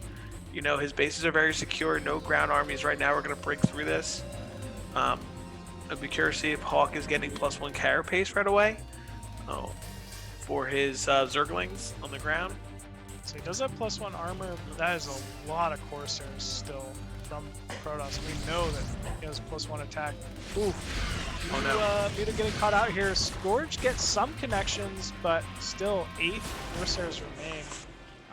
This is quite a daunting force here for Hawk to try to defend. Okay, Scourge coming in, good actually surround. getting very good connections. I like that luring from Hawk. And yeah, he's actually going to surround this Corsair force and kill it off over the spore. Wow. Oh man. huge swing. And like you said, by going Muta here, suddenly that exposed mineral line, you know, it's going to be a big problem here for Dragon. Yeah, a lot of times versus these Muta, even with the Corsair account, it's just not enough because of the Scourge and the +1 carapace. You need to get an Archon out with your army, and you can either just take a third and just put some big pressure in the front. Because from this position, losing all those Sair and continuing to make, things are very hard now. You know, Hawk's economy is booming on these 4 bases. He is just going to put the pressure on non-stop now. Those mutas still at the same time are very low, and actually do remove another Corsair, but he's going to be forced to retreat. I mean, I think we're on probably Corsair 18, 19, 20 here, Machine. I think we've made a lot of Corsair right now. We've had a ton. Yeah, I think you're right. Oh man, it looks like Hawk's going to go back into this exposed mineral line too. I really like this. He's really just doing whatever he can to keep Dragon home. Yeah, I just don't know if Dragon has enough to bust through all these sunken Hydra and everything else. Ooh, you're getting caught here a little bit. Wow, very nice pullback there. No, you know, knowing not to continue pressing it from Hawk. Got his damage and got out. He still has mutas alive. So here we go. Big pressure picking off that forward hatchery from Hawk. So Dragon out on the map, making his presence known. We have some macro hatches going up top right. Yeah, he might even be able to pick that Hydroden off. That's kind of annoying for Zerg for sure. Yep, the only thing that concerns me right now is this army is pure Goon Zealot. Yeah, no Templar, no Storm. You know, Storm is really the only way to deal with mass clumps of Hydra Ling at this stage of the game. So yeah, without that Storm, I think that Dragon's in a tough spot here. Yeah, I like that he's taking his third, securing it. You know, he knows he needs to get a third guess eventually. Oh no, no. Oof. Corsair goes down. Yeah, another pickoff. Great job by Hawk to be so diligent. Alright, and we see Hawk starting to thinking about trying to gather his army. Probably going to look to, you know, squeeze the Protoss a little bit. He has to know he has not seen any Templar. It's been pure units. That must be in his mind so that he can really try to just engage at some point in this Protoss army. Yeah, it's really gotta be. I mean, It looks like, yeah, I don't know if he knows, honestly. We'll have to see. both have not seen each other, and we see a counter coming here from almost both players trying to attack each other's bases. Oh, man. Yeah, I mean, Army moved out top right, and then Dragon moved in top right. So, oh, and it doesn't look like Hawk wants to turn around either. Hawk's getting half and half, man. Yeah, he's split his force here. Maybe he just feels like these Sunkens are going to be enough. And I mean, he is going to kill off the third base. No question there. Dragon's third base is dead. The question is, can he kill off this force, killing his own third base? We'll have to wait and see. Actually, yeah, more Lings joining the fray.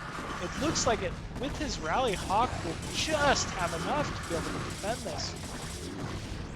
Yeah, this is a devastating blow to Dragon, losing that third, all the probes at that third, and then pretty much trading his army for static defense.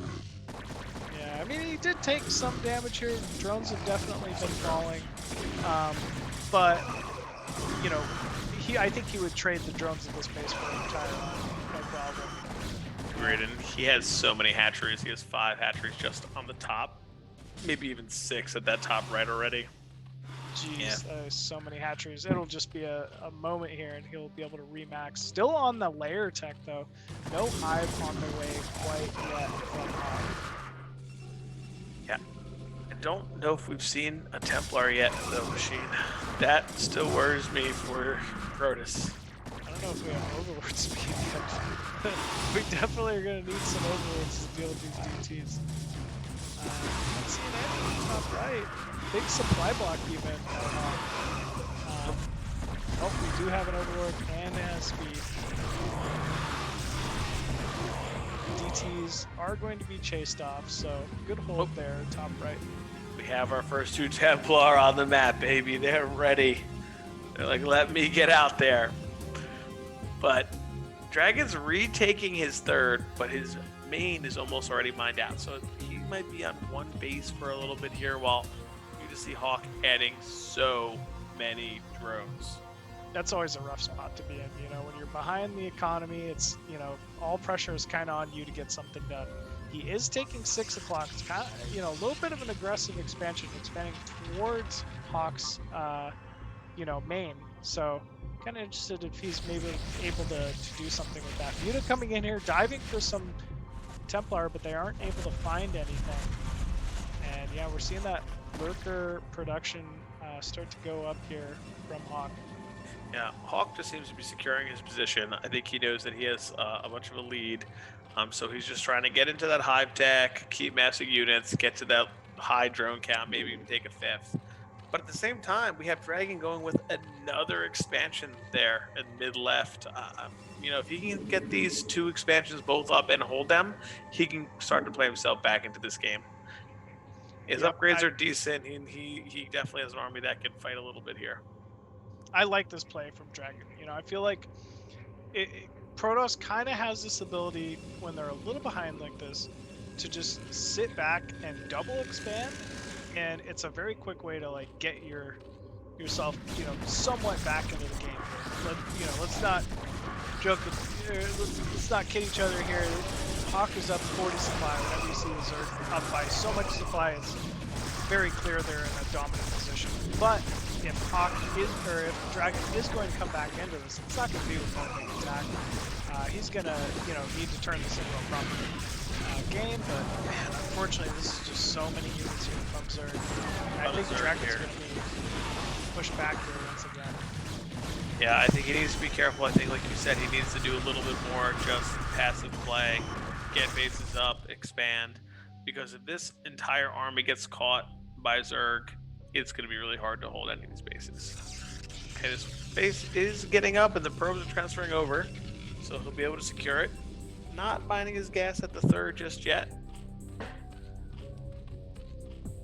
And we have 4 bases from Hawk, 3 Evo chambers, bunch of macro hatcheries, great lurker spread, great placement, and I love this style from Hawk. Right, it's the thought of when you're ahead, like get more ahead. He's going to just continue out expanding the Dragon from here. You are going to find more value in probes here. Oh, Templar coming in, getting ready to do his thing. Wow, great control, keeping out of position from those Templar. Able to just still being such a nuisance, harassing this natural control line. Yeah, dude, might even be able to pick off a couple Templar if he sees them. Yeah, maybe. Might be able to. Ooh, and actually get this work into an Archon right away. But still, this is damage. This is big probe kills, especially when you're already behind economically, like Dragon is here. Yeah, Wow, every little bit hurts here. Yeah, every little bit is just gets tougher and tougher to see. You know, you're losing probes, trying to make everything, trying to get your bases up, but it's difficult. You know, he's been in a tough position, and he's doing everything he can to try to make a play back in here, but you see these Muta are even going to fly to the 4th, scout it, and snipe more probes. One Muta does fall, so we shouldn't be able to one-shot the probes anymore. And yeah, Dragon just getting a little impatient here, deciding, you know what, screw this, let's get on the map. Let's try to kill some things. Yeah, and you know, gotta give credit to Hawk. He's just playing so well. He's getting all the picks he needs. He's doing enough economic damage that he's just powering behind this, getting ready for this next engagement to trap this army. I'm sure as soon as he sees that this army's on the map, he's gonna set up and he's gonna try to just get it from both sides. And yeah, we already see the flood coming in from top right. We'll probably be seeing a flanking force here from Hawk's natural any second here, but actually no. Counter time. He just wants to counter. Okay, maybe he just senses, you know, Dragon doesn't have the or the, you know, defensive units he probably should, and he's right. There's no Templar here at the 3rd. Dragon is very much committed with this force to kill the 4th. And Hawk says, you know what? I'll just give it up. I'll just give it up. Yeah, I really like this play from Hawk right here. I mean, he knows that he can sacrifice this 5th base and his top right is really secure.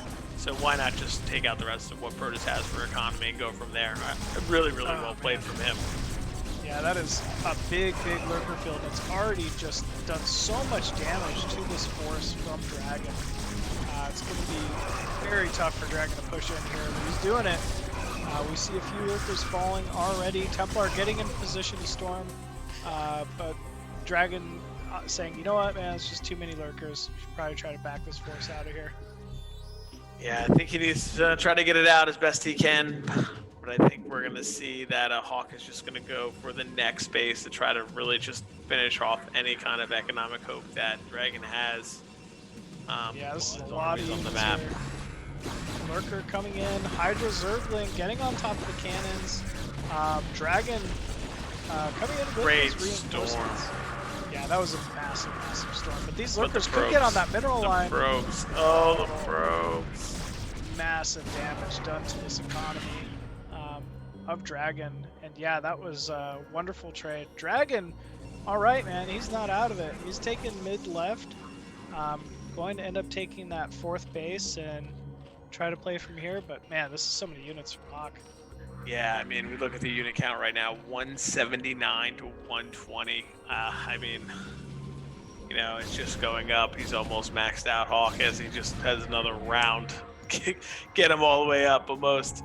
So I think this is going to be some difficult play here as this Zerg army moves onto the map.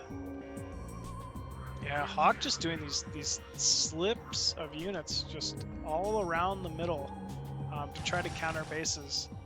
It's, you know, really working for him so well here. I think he's going to end up killing the 4th, and yeah, he's just dragging Dragon's units out of position here. While he traps in the natural, he's going to prevent any forces from coming in here. Might even go a few Templar picks. And yeah, this brand new 4th expansion from Dragon is once again going to get walked by, and we're going to go to the 3rd base. Yeah, So he is just everywhere right now. And you know, Hawk playing the map for what it is. You know, there's a lot of entrances, a lot of pathways, a lot of different ramps to get up and down, and he's doing a great job. And we see Dragon tap out GG. Well played there from Hawk again. Yeah, incredible show tonight from Hawk. It is the Hawk show, man. Dragon with a very honorable, you know, challenge. I thought he did pretty excellent, but Dragon really started kind of carrying it away in the later stages of the game, for sure. Yeah, that was well played by both players. Dragon did what he could. It was unfortunate that Ling run by definitely hurt and, you know, put him behind a bit. But well played again by Hawk. And I guess we know who's up for the Terran here. It's Dandy. Yeah, Dandy himself, man. The Ying to Terra's Yang. The other incredibly challenging Peruvian Terran. Always love watching Dandy play. I think Dandy's going to be a tough match here for Hawk. Definitely. Dandy, extremely solid player. You know, very strong. Seen him do really well this BSL also. He, you know, I think he's been practicing. I know that he got a hold of a bunch of scan replays, things like that. He took the pack, studied them, used them. Really paid off last BSL, this BSL. So you know he's going to be a competitor here. Yeah, absolutely, man. He's just also another very grindy kind of Terran, someone who's going to try to play, you know, a later game with Hawk. So I think this matchup is actually going to lead for a pretty fun match to watch. Also, you know, fun kind of thing about Dandy's, he has incredible mech play versus Zerg, man. Like, incredible mech play. You know, on a level that very few foreigners have. So, not that he favors it or anything, but it would be fun to watch. It's, you know, it's definitely something that's up his sleeve. Who knows? He might select a map that works for him. What map could work for a mech? Maybe a map like Match Point or something like that he could split. I think Match Point's just a good Terran map in general, so he might pick it anyway. And I feel like 1-1-1 was like the way to go on match point. I don't remember why, other than like you could like float your factory into their base and make a vulture or something, right? Like, wasn't that the big thing to do? That was definitely something to do. Oh man, yeah, that could be fun to watch though still.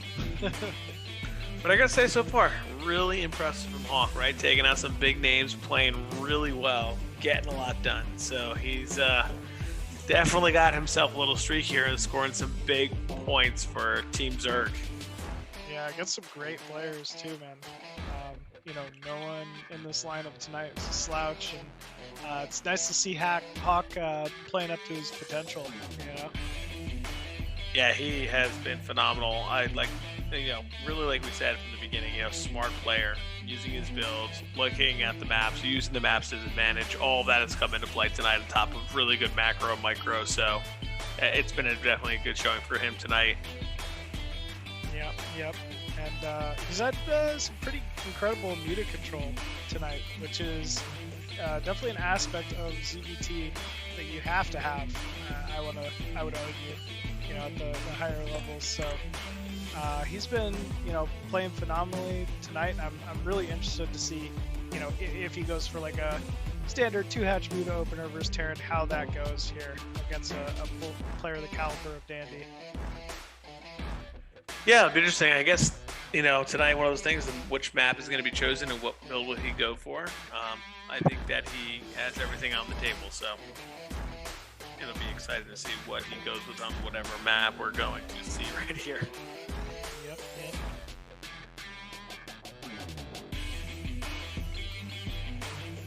See players' results here. Yeah, Danny's got a lot of positive results. So does Hawk. Very, very.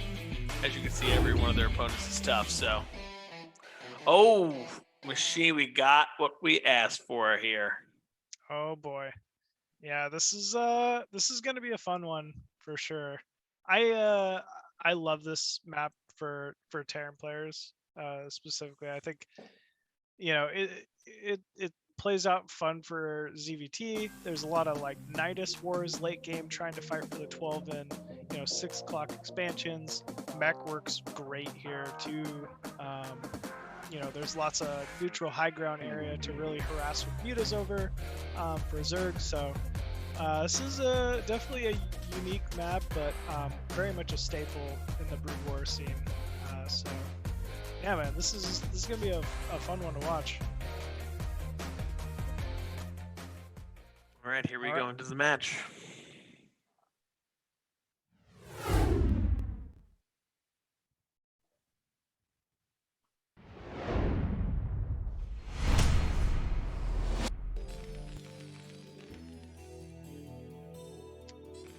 All right, and spawning here at the bottom left as that blue Terran from Peru, you know who it is. It's Dandy.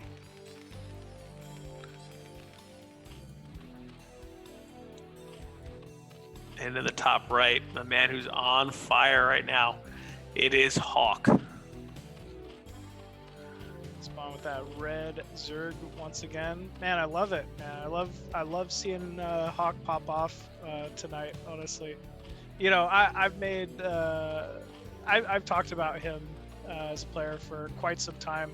Being another like North American Zerg, he's definitely someone I like look up to and watch all his VODs and copy builds, and it's just so much fun to watch him do well and succeed with those builds, honestly, in such a high-profile match like this. Yeah, he has played fantastically tonight, so I'm hoping he can continue on that route and just keep plucking away. But he has a tough opponent across the map. Dandy is definitely another very, very strong Terran. Definitely knows his way around all these maps. You know he's definitely gonna give him a game here. Yeah, he's a monster, man. And every which way, Dandy is just a monster. And he picked the map for a reason. He wouldn't just pick a map. He's got a plan here. We'll just have to wait and see what that is. So Barracks going down in the main. Looks like honestly a pretty standard timing. I would expect nothing less from Dandy. Dandy does not feel like he has to deviate from his build for anyone. He's just such a strong Terran to go up against. we are seeing a 12 hatch, or 12, I think that was 13 hatch, 12 gas. So yeah, that's kind of going to be a very greedy opener here from Hawk. I guess he's expecting just no bunker rush whatsoever. This is something Rhett used to do that I kind of like, actually. What's the positive? Faster lair? Yeah, faster layer, more gas, basically. You can, like, it transitions into like 2 hatch heavy muta very, very well. So it's just very vulnerable to bunker rushes, obviously. But we will not be seeing that here. And we see Danny putting down the command center, as expected, playing very, very standard. It'll be interesting to see if he's going to go right into like a 2-rack stim rush, or is he going to go into like a +1 4 racks play? Which is, you know, very common, that 2-rack stim rush on this map. It's really misleading, but it's not the biggest distance from natural to natural. So stim rush, strong option here for sure. We'll have to wait and see. Hawk doing a good job with that first Overlord placement. I really like that. Behind, you know, below the natural, he's able to see the barracks blinking. Just definitely shows that he really understands the map. So it looks like we are going to have an early +1 here.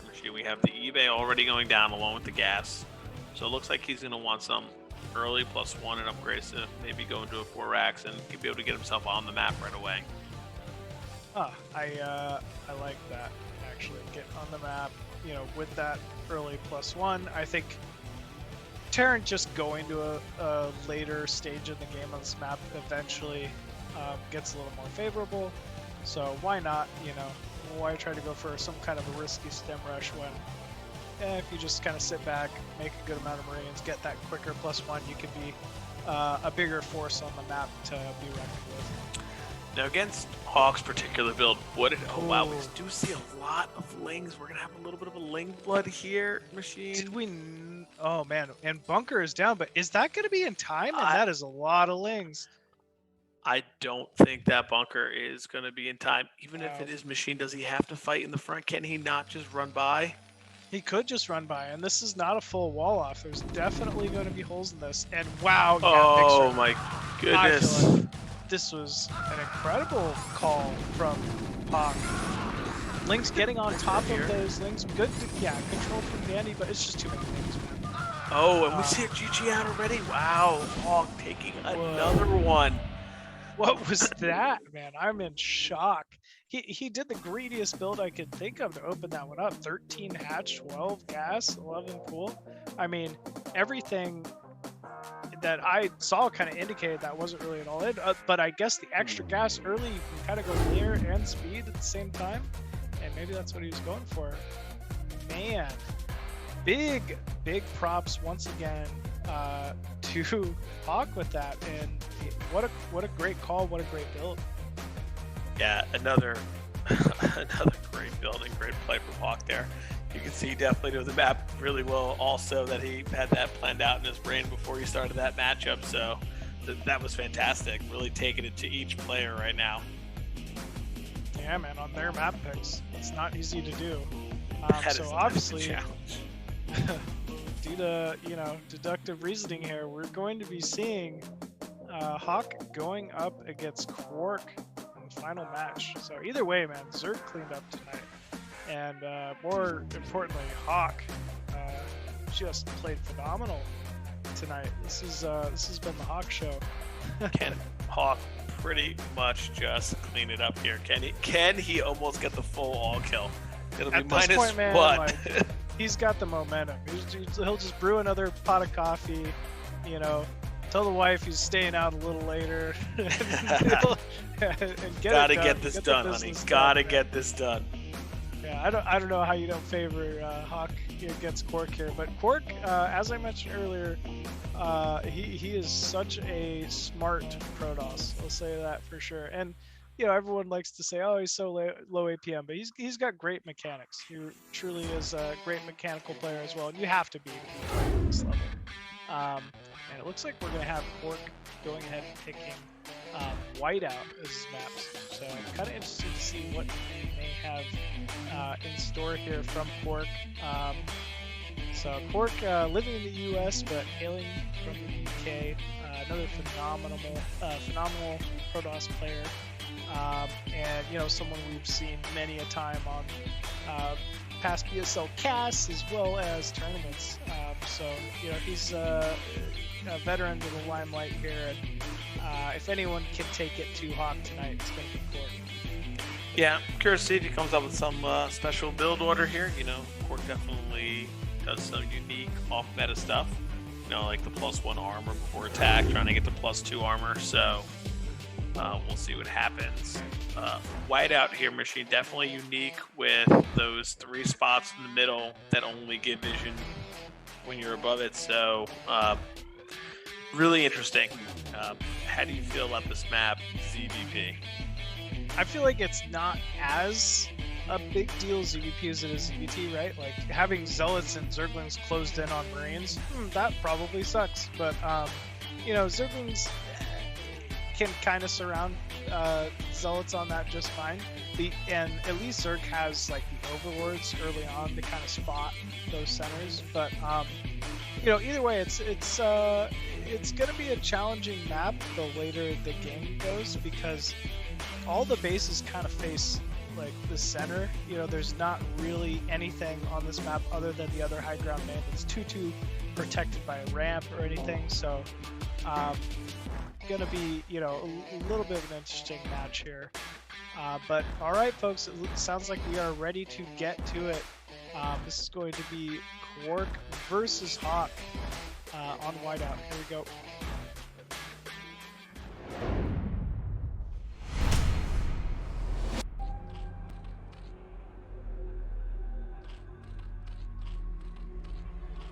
And spawning at the top right as the Red Zerg hailing from USA. He's on a roll tonight. It is Hawk. And the last Protoss hope of tonight, the blue Protoss, it is Kwark. So I think, like Dragon, Kwark is just gonna open with another Forge expansion as well. Usually he is not a person to go with a gateway open. Yeah, he kind of, you know, would rather just drag the game out with that Forge early on. But, you know, he will occasionally throw in the gate opener, as will every other Protoss. So, yeah, I'm kind of interested to see what build he might come up with here, PvZ, to deal with Hawk. Yes, so as you can see, we have 2 accountants here as tax season comes up. Just discussing the business side of things while playing some Brood War, you know.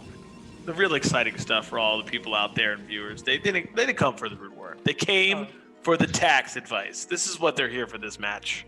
So they're the ones who take my money every year. It's them. They're gonna calculate for you.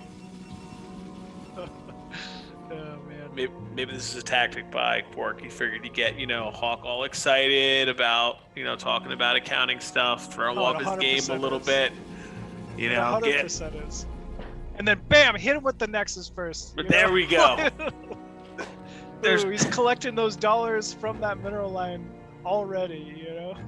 He's like, I bet you didn't account for me going for a Nexus. Now, did you? Wow. Of course they're greedy. They work in taxes. Unbelievable.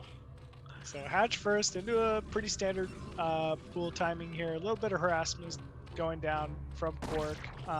Nice probe control so far. But obviously we both know this is a Nexus first. This is, you know, Hawk is going to have to get a 3rd hatchery down here pretty quick and drone pretty hard. Yeah, you're never really, I don't know, you're never super happy seeing a Nexus first as a Zerg. It just feels like Protoss has such strong economy from that. Yeah, Forge Gate here as well. So Kwark will be going to start. We have a 3rd hatchery right in the front. You know, right in the front. I'm sure it's a pretty standard hatch take, but anytime as a Protoss player that I see hatcheries that are a little bit more advanced, my brain goes to 973. How does it not? 973. That is Queen literally won ASLs off of 973. Why would you not be afraid of it? That's all I think about. The hatch is forward. It wants to get there, so why wouldn't it be a 973? Well, we'll see what Hawk has up his sleeve.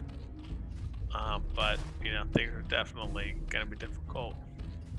Yeah, I 100% think you're right. Anytime you see that forward hatchery, as Protoss, you have to be a little afraid of that potential 973. Yeah, and I feel like the naturals here are pretty open from outside the gateway area, so you can really get some good snipes and some good pressure with the 973.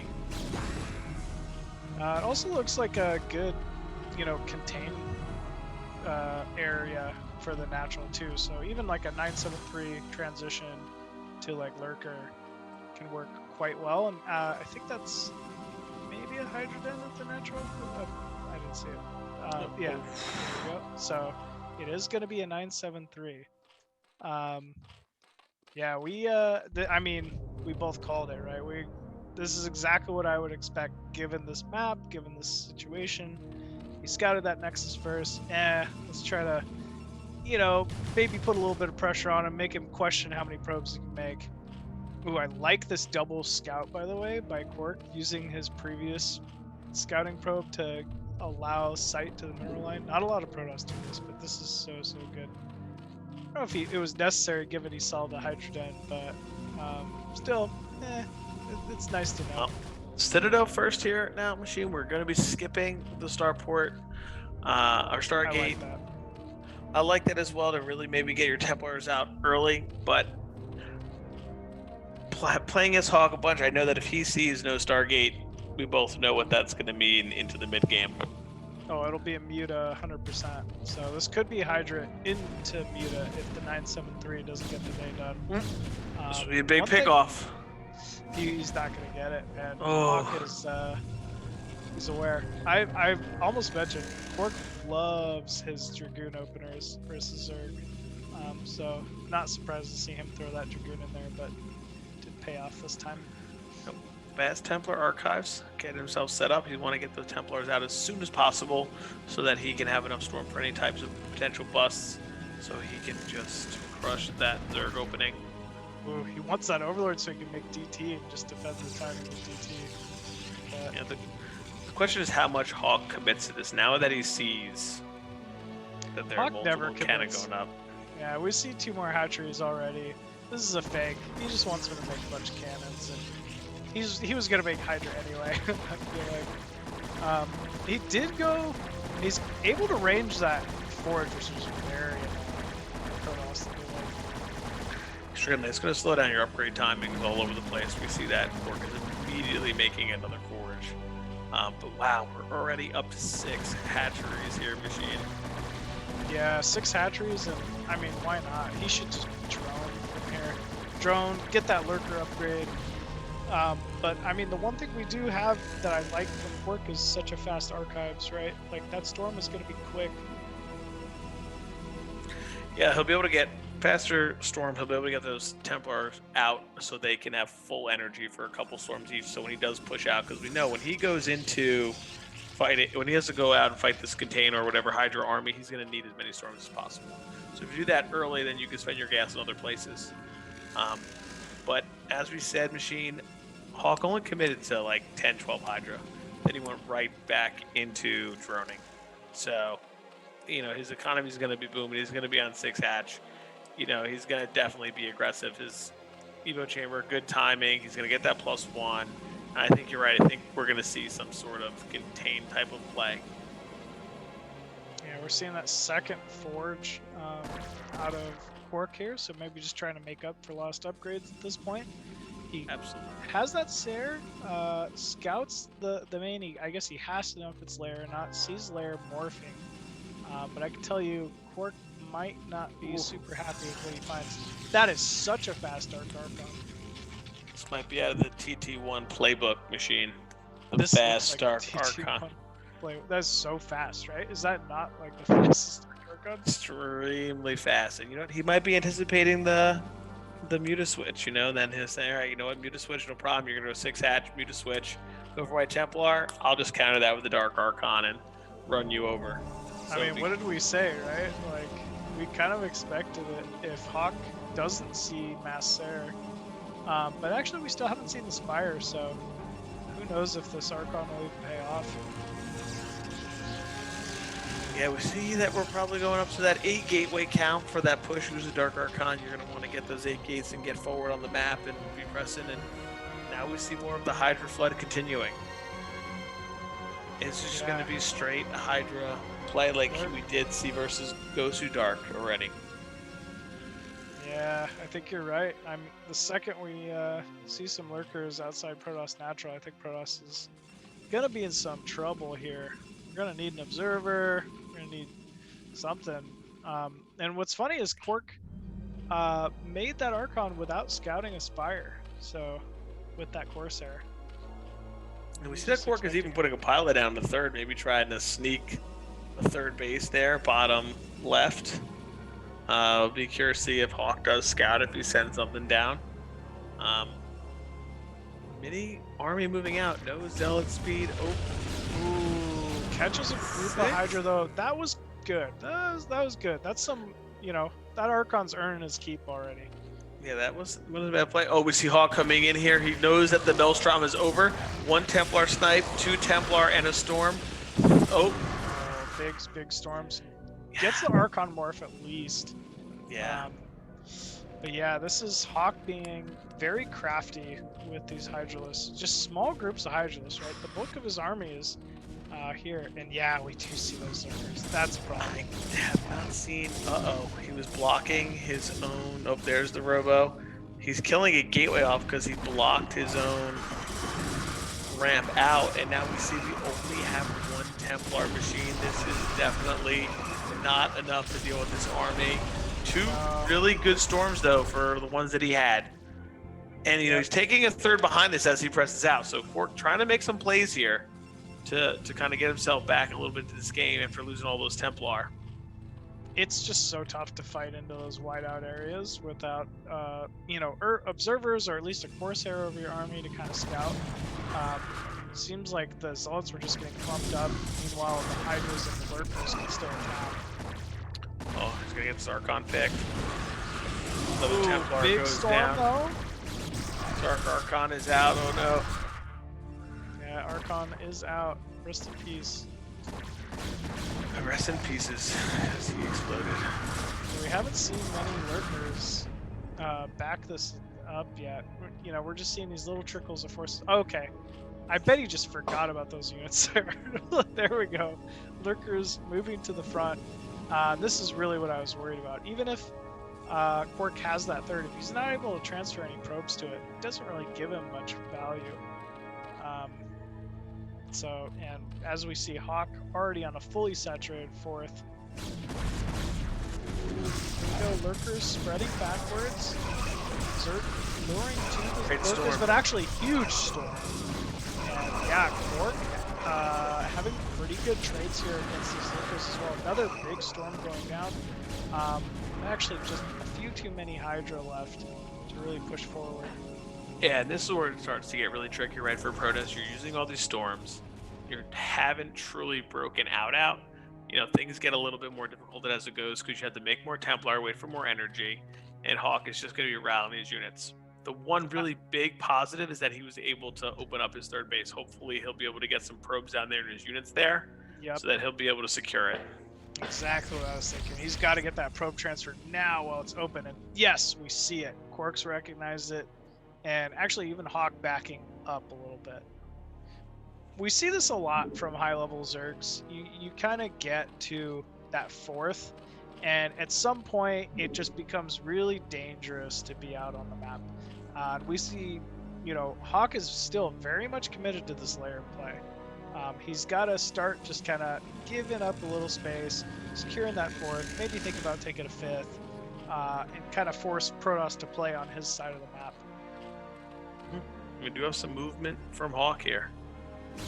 Okay, I love going in here against this first army, but he retreats pretty quickly. Oh, he's going back one in. Templar machine. Oh, it's a great storm. Great storm. Yeah, it's the problem. It's why it's just so tough to engage when units are just so bunched. for Zerg. One storm can really be very costly. We see Kwark taking the lead in supply. Yeah, he's doing a really good job. Right now, I believe that Zerg has +2 already, which is a big power spike for them until Protoss does get +2 armor themselves. These Hydra will trade really effectively. And Kwark's got to be careful. I know that Hawk doesn't know about that third base, but if he even just counters, he's gonna get himself in some trouble here because his army's all the way on the map. Yeah, Dragoon's being trapped behind. Oh, another great storm. Good storm, but still there's so many Lurker Hydra running in here to this 5th base. Yeah, we don't even have an observer, or we do have an observer, but not quite reacting in time to really deal with this Lurker force. This army will fall. Yeah, this is definitely some issues here. You start losing armies like this to Zerg, they'll be able to start just getting their drone count to 60, taking more bases. Things become more and more difficult. Even with that third base, it's just not enough. And Hawk retook the supply lead again there. Ooh, DT running in here to the 4th, but there is a Sunken to kind of chase that away. Oh, there is a Sarah though. Yeah, might be able to kill off that Overlord, make some space. Oh. Oh, another big engagement. Belt's getting Snipes. on top of these Hydras, but yeah, Overlord or Overseer, Observer getting sniped immediately. And we see that Hawk is just continuing to push and take his lead a bit. Looking to take that 5th base again. But Kwark is going to take a 4th in the bottom middle right here. He is looking to take that 4th. Hawk is now thinking, let me go check out what's going on here. Like, how does he have all this stuff? What's going on? Let me go take a peek. I mean, what else can he do, right? He's trying, anytime he tries Another to press, massive storm. yeah, anytime he tries to press, he's running into this Lurker force in the center. He's got to expo. It's his only way to get back into this one. And yeah, that even gets canceled here by Hawk. So, shoot, man. I think this is starting to fall in Hawk's way. Yeah, and he's gonna pick off this Zealot force that was hoping to go snipe that top center base, and Kwark just not seeing that control happening, and it's gonna be tough. But we do see Kwark make. Oh, the Overlord's gonna pick it off. You know, in these scenarios so far, Machine, we have seen Hawk make decisions like, "I'm just gonna go for your base." Oh, but it looks like he's turning around here.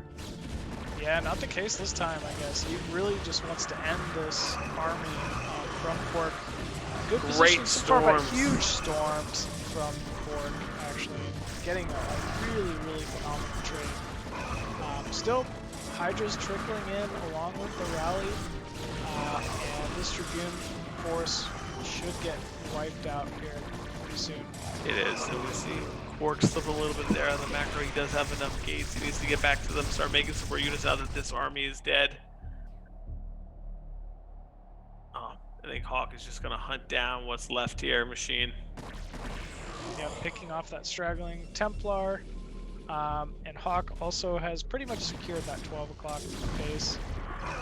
Because of the pressure he's about to put on, there's just no chance of Kwark really being able to harass it. Yeah, wow.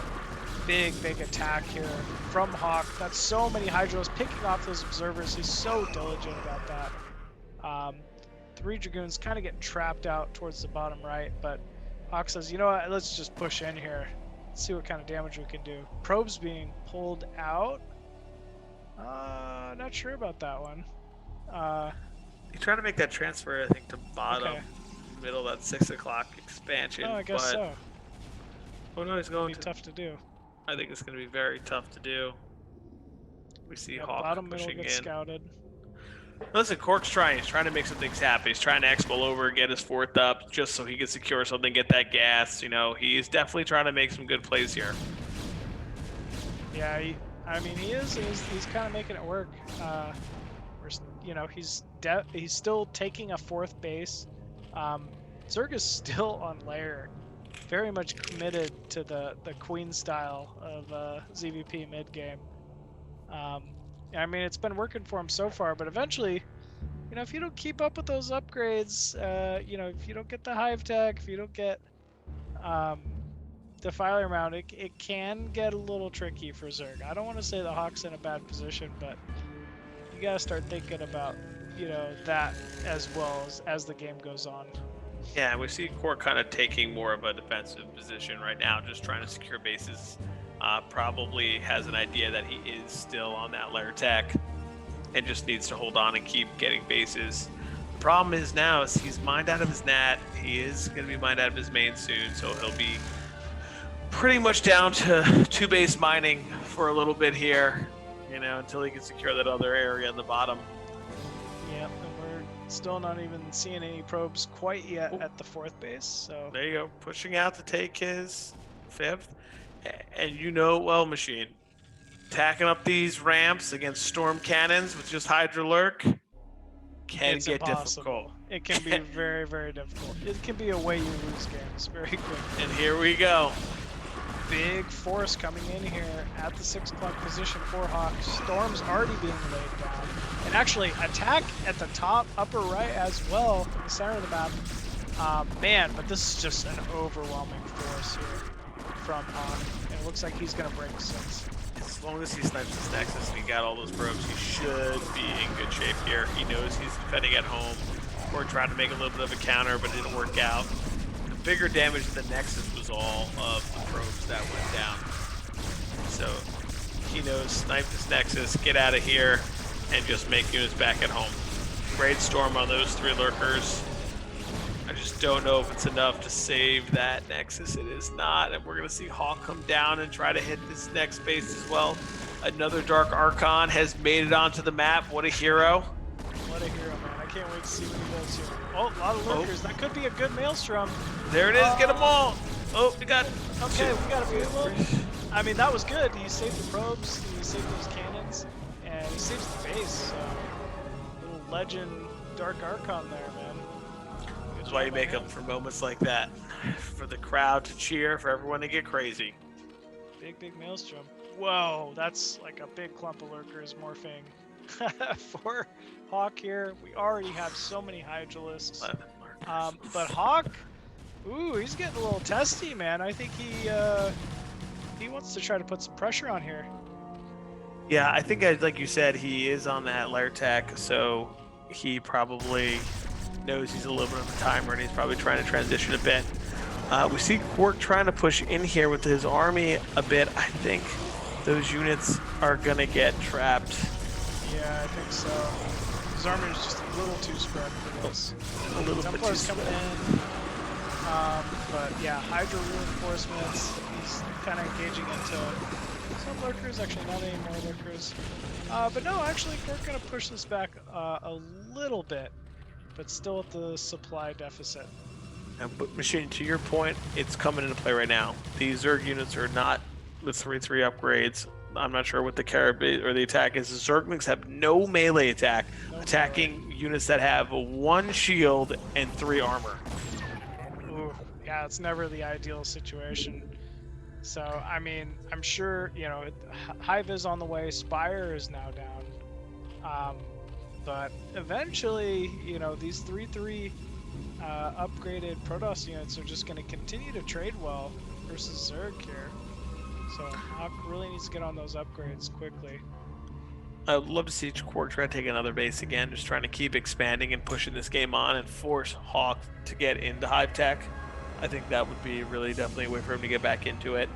I think he's trying, but here we see him. Oh, maybe he's just clearing the space. Maybe he's not going for an attack. I think Hawk should try to kind of do the same, like out-expand at this point. Maybe even take another base bottom right. We see this 12 o'clock base is a little isolated, and Hawk feels that. Moving forward with a big group of workers here. Good spreading from Hawk. And yeah, you can tell that good storm there. Is a little worried about 12 o'clock being under so much pressure. And yeah, big storms by Kwark. Just any time these Templars are allowed to trade, they do, and they do it very well. Storms have been extremely on point, and you know what? It costs him nothing but energy. So he's just taking what he can, but we do have a counter down here. At the 5th base, but storms are ready, and I feel like he's just mopped that up. Yeah, the only thing that Hawk did get was a bunch of probes. He definitely lowered that probe count at that base. But here we go. We have Kwark going in here, trying to see what he can get done at this base, trying to break it, choosing a good place to fight over that little ramp so that the units get clumped up for Zerg. Big storms, drones going down, but actually rallying units here from Hawk coming in from behind. Oh, great big Maelstrom. More storms going down. Massive, massive storms here from Kwark. And I don't know, it's going to really be down to the wire here. There's not much left here for Kwark, but it's just trading so well. It's hard to call.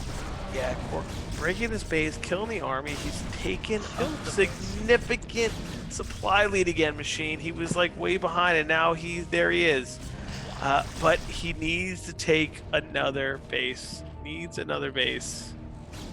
Yeah, this is definitely the biggest supply lead he's had all game. So, you know, it just feels like things are somewhat swinging in his favor. He could definitely control these top 2 left bases here, and maybe that's the call. I think so. I think if he controls these top 2 bases, he does not think so, Machine. He is going for it. He senses some weakness right now amongst There might Hawk. be weakness. I'm only seeing a few lurkers here. Okay, big group of Hydra in the back, but nowhere near as many units as Protoss has. No, I think he's in a good shape. Another great storm. Massive storms going down. And Has plenty of Kwark observers. done it, Machine? He might have done it, man. I'm very surprised at this one. One lurker doing a good amount of damage though still, but yeah, I mean this is pretty much where Hawk's production is. This is where his full rally is. You know, he's got these bases. One base mining still. 6 o'clock isn't quite mining. So Hawk is just trying his best to get back in this one. Yeah, I'm really surprised that it's taking this turn, but it's those upgrades, like you said, Machine. That lair tech can only go so far before you need more. And now we see the hatcheries going down. Hawk is definitely having a hard time here. Another big Maelstrom. Does he have Storm? No Storm. It's okay. Those units are going down anyway. Yeah, good trades here. Continuing. And now he's double the supply, Machine. He's over double the supply. I mean, anytime it's over double, it's starting to look a little weak here for the Zerg. I think, you know, Kwark he's really done it. He's just kind of hung on and eventually just kept up with those upgrades, and things slowly started swinging into his favor. But man, it was looking very, very bleak there for Kwark at one point. Yeah, I was definitely concerned for him, but he has pulled it back. He kept strong, kept taking bases, kept getting really effective trades, and now is really pressing his lead. I think we have a last-ditch counter here from Hawk. Hoping to see if he can get something done, but no, there is the GG, and Kwark takes it. Wow, incredible game there from Kwark. Yeah, wow, Sorry, what a way to stuck make in my it back. throat. Yeah, that was just, man, what a massive comeback. It looked so tough there for him for a second. Yeah, I was really surprised that he was able to pull some of that back, but, you know, some effective trades, you know, we had him just taking bases, getting stuff down, you know, he ended up being able to make it happen. Just good trades, holding on. You know, when you're up against that lair tech, the longer you hold, the better the game is for you, especially once you get to 3-3, and we saw that right there. All right, so I guess we only have Zerg players left. Yeah, I guess so. I wonder who will go here. Who we'll end up going with, actually. Avi or Babo. Who are they sending out? Man, hats off to Hawk tonight, though. Still such an incredible showing for Zerg. Yeah, what a run. What a run. Took out a lot of good players, did a really good job, was just absolutely fantastic. Yep. But the question is, can Team Zerg pick up this last win so they can take down the Knight? Yeah, it's going to be tough, man, going up against Kwark. Kwark just displayed some Very resilient PvZ on not an easy map, in my opinion. So he's going to be tough to take down here. Yeah, from a not easy position for sure. Yeah, that was a rough spot for Kwark for sure. So the Zergs haven't made a decision of what is next.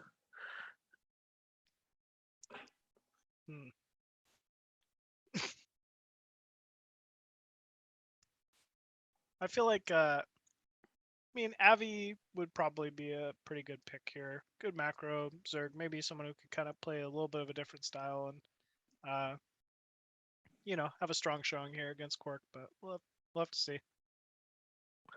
Yeah. Let's see what map they end up selecting here. Oh, we have Babo, aka Jiren, coming out to play against Kwark. Yeah, Babo, definitely a strong South American Zerg. I think his Zerg vs Protoss is maybe his best matchup. So pretty excited to see that here. Yeah, excited to see what map he picks and what style he's gonna play.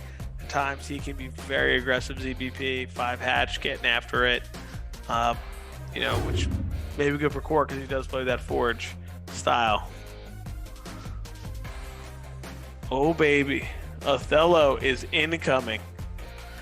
Oh man, Yeah. I remember some of these tough games back in the day from iCut Machine with luckily no Terran here with them dropping all over behind your nat, behind your third, just difficult. It was just what I was gonna say. Like I remember like lurker drops and lurker run bys being just so strong here. Even in the center bases, you can kind of range lurker over the wall. So man, it's such a good Zerg map. Yeah, it's definitely going to be interesting to see. You know, I don't think it's the worst Protoss map ever because the third, there is a gas there, but like you said, you can hit it from behind the cliff. The other thing I remember about this map is you move out and then the Doom drop would come in. Like you'd move across and you'd get Doom dropped all the time. Yeah, it could be pretty popular. I mean, just given how strong drop is here in general. But all right, guys, we are ready to go in the last match of the night here. We will be going in shortly here.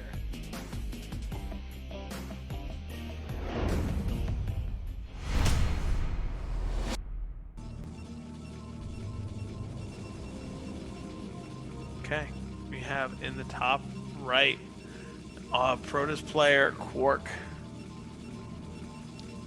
And spawning at the bottom right as that red Zerg on Othello, it is Babo, aka Jiren. We're going to see what opener Jiren goes with here, knowing that Kwark is most likely going to play Forge. Will he be greedy? Go for something like a 12 hatch? 12 hatch. I'd like to see a 12 hatch here. I think it works well if you know the Protoss player likes to go Forge very often, obviously. So we'll have to see. Yeah, will we see something tricky from Kwark where he hides the probe behind the mineral line and tries to build cannons up on that ramp? I mean, that's a strong way to play. Strong way to play. Yeah, so we saw that. Zero pointing out the fact that this is a very, very large opening here to put your gateway and your forge that you're going to try to connect there. What if you just put 2 gateways? Oh, I love it. Awesome. I love it. I'd love to see it. 9-9 gate. 9-9. No one would expect it. Except it would get scouted immediately in this situation, but we'll see. No one expects it but this Soul Overlord as it flies to over there. He's going to scout that it is again going to be Nexus first. Wow. So, I mean, I don't think we see like a really early pull or anything, so he's fine getting away with this Nexus first. Yeah, I'm surprised no one's trying to open up with like a 9 pull or something like that.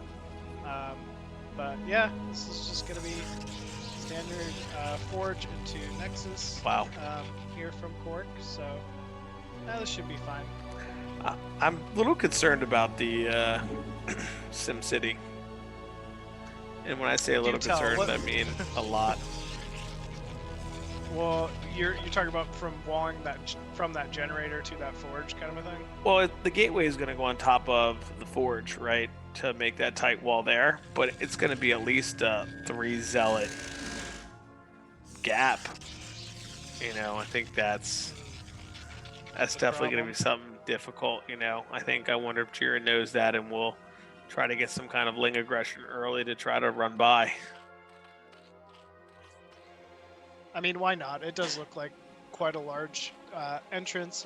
You know, if Babo recognize it, you can really take advantage of it by getting that Zerg speed a little early. Yeah, and see, yeah, that is some big hole there. Could use a pylon, but still, there's a big gap to make up there. Yeah, the other, I hate to say again, but, you know, 973, pick off the forge, pick off the gateway, no problem. Yeah, I think we're less likely to see it just because of where that third hatchery is positioned, but it wouldn't be a bad idea, honestly. Yeah, everything's very standard from both players right now. Just taking a peek out and seeing what's going on. Good Nexus timing here for Kwark. You know, that gateway's almost up. Third hatchery out for Zerg. Gas being taken in the main here from Babo. And we're just seeing drones being produced so far. And he puts the core there to help with the wall, which is... I like that. It's good, but once again, the 973 could really pick off some serious amounts of Protoss buildings. Gotcha. It doesn't look like we're seeing a 973 either. Doesn't seem like that at all. Looks like we're actually, going I guess we haven't seen there yet. It still could be 973. He's got 100 gas. I think he just used it, so... Yeah, I think it is there. Yep. Okay. So this will be pretty quick layer, but that was also, you know, relatively quick core. So it'll be interesting to see. And yeah, I don't think this layer is going to be in time to deal with the Stargate from Kwark. It's interesting that Jiren decided to take that base. I guess maybe he'll be playing a similar style to what Hawk did as well, with taking that third at the main. I kind of like it. I don't like taking the middle bases on this map just because they're so easy to get your mineral line stormed or attacked by dragoons. And at least this one has a third gas, so if it goes a little later, you know, you have the economy behind you. So, you know, it just kind of indicates the style he wants to play. Oh, is that going to be +1 air? +1 air already spinning. Ooh, okay. Nice. So you definitely know what to expect from Kwark here. So, Michelle, I wonder if he recognized what you did and said, you know what, my Spire's not going to be in time. I'm just going to go with some Hydra and save my Overlords. Yeah, it's pretty Just common. use that gas for speed. Ooh. Could Lurker even. We'll see. A Lurker bust wouldn't be terrible. Machine wouldn't be terrible here. Like you said, he could pick off those buildings quite quickly. You know, Forge, Gateway, Core. Two Yeah, Zell we'll have on to the see. map. 2 Zell on the map going towards the third. Definitely no units here for Jiren.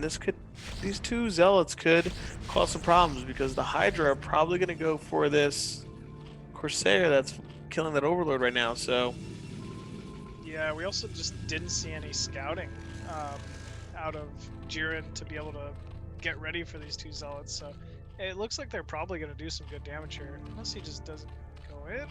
Let's see. And he's not going in. Seems a little confused on where the third is. There we go. he's found it. Got 2 in. Oof. At the same time, attention will be drawn to the Overlord. 1 drone. Oof. 2 drones. 3. And Wow. Hydra probably. Big damage plus some Overlords going down here in the main. Man. Oh no. Kwark really in a fantastic position here with that Overlord kill, the denied mining at the third, and the drone kills. I'm really liking his position here. He's definitely taking an advantage here.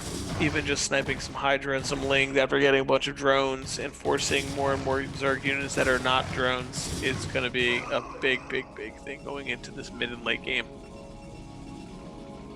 Yeah, it absolutely will. 3 Corsairs out for Kwark already. Zealot production underway. Templar archives as well. For Jiren, we, still on that hydrogen tech, getting evolution chamber as well, and the 5th hatchery at the 3rd base. All good things here for Zerg, as you'd expect. Yeah, and he's drawing up pretty heavily right now. I think he doesn't know that there might have been an early second key that are producing more and more zealots, and we see our another second move out here from Kwark down the middle, along with his Sair. Kwark looked pretty confident after that first timing. These zealots might just be to buy time so he can kill all the overlords, honestly, with his Sair.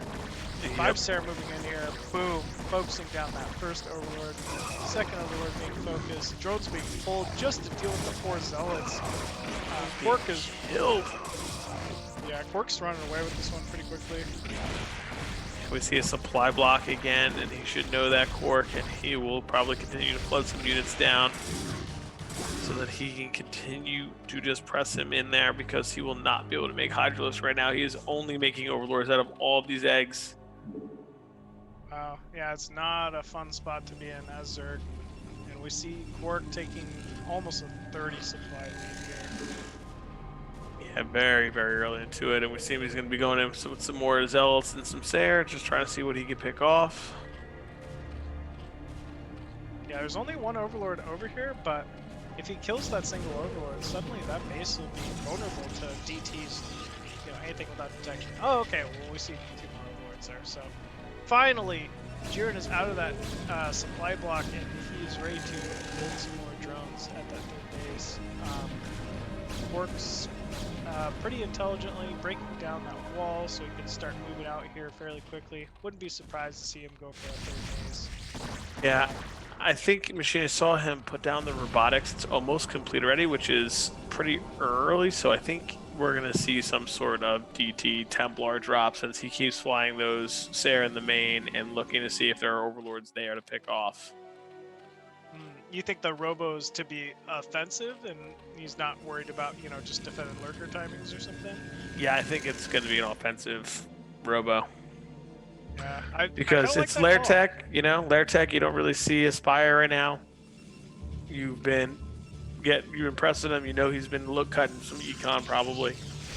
So a DT drop here could be, but we have Jiren going in looking for a bust. Pretty good storm, pushes him back. Yeah, not bad. But this, Forge Gate, core are very exposed, as you said, and actually the core even spinning probably with green range at the moment.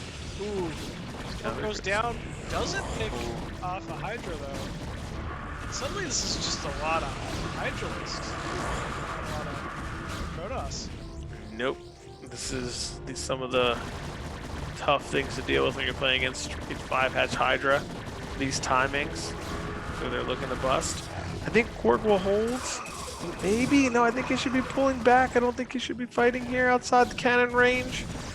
He's got to use these cannons, and he's got to look for another big storm to try to end this one. But yeah, Babo doing a great job getting some pretty good trades here, putting a little bit of pressure, picking off some Templar.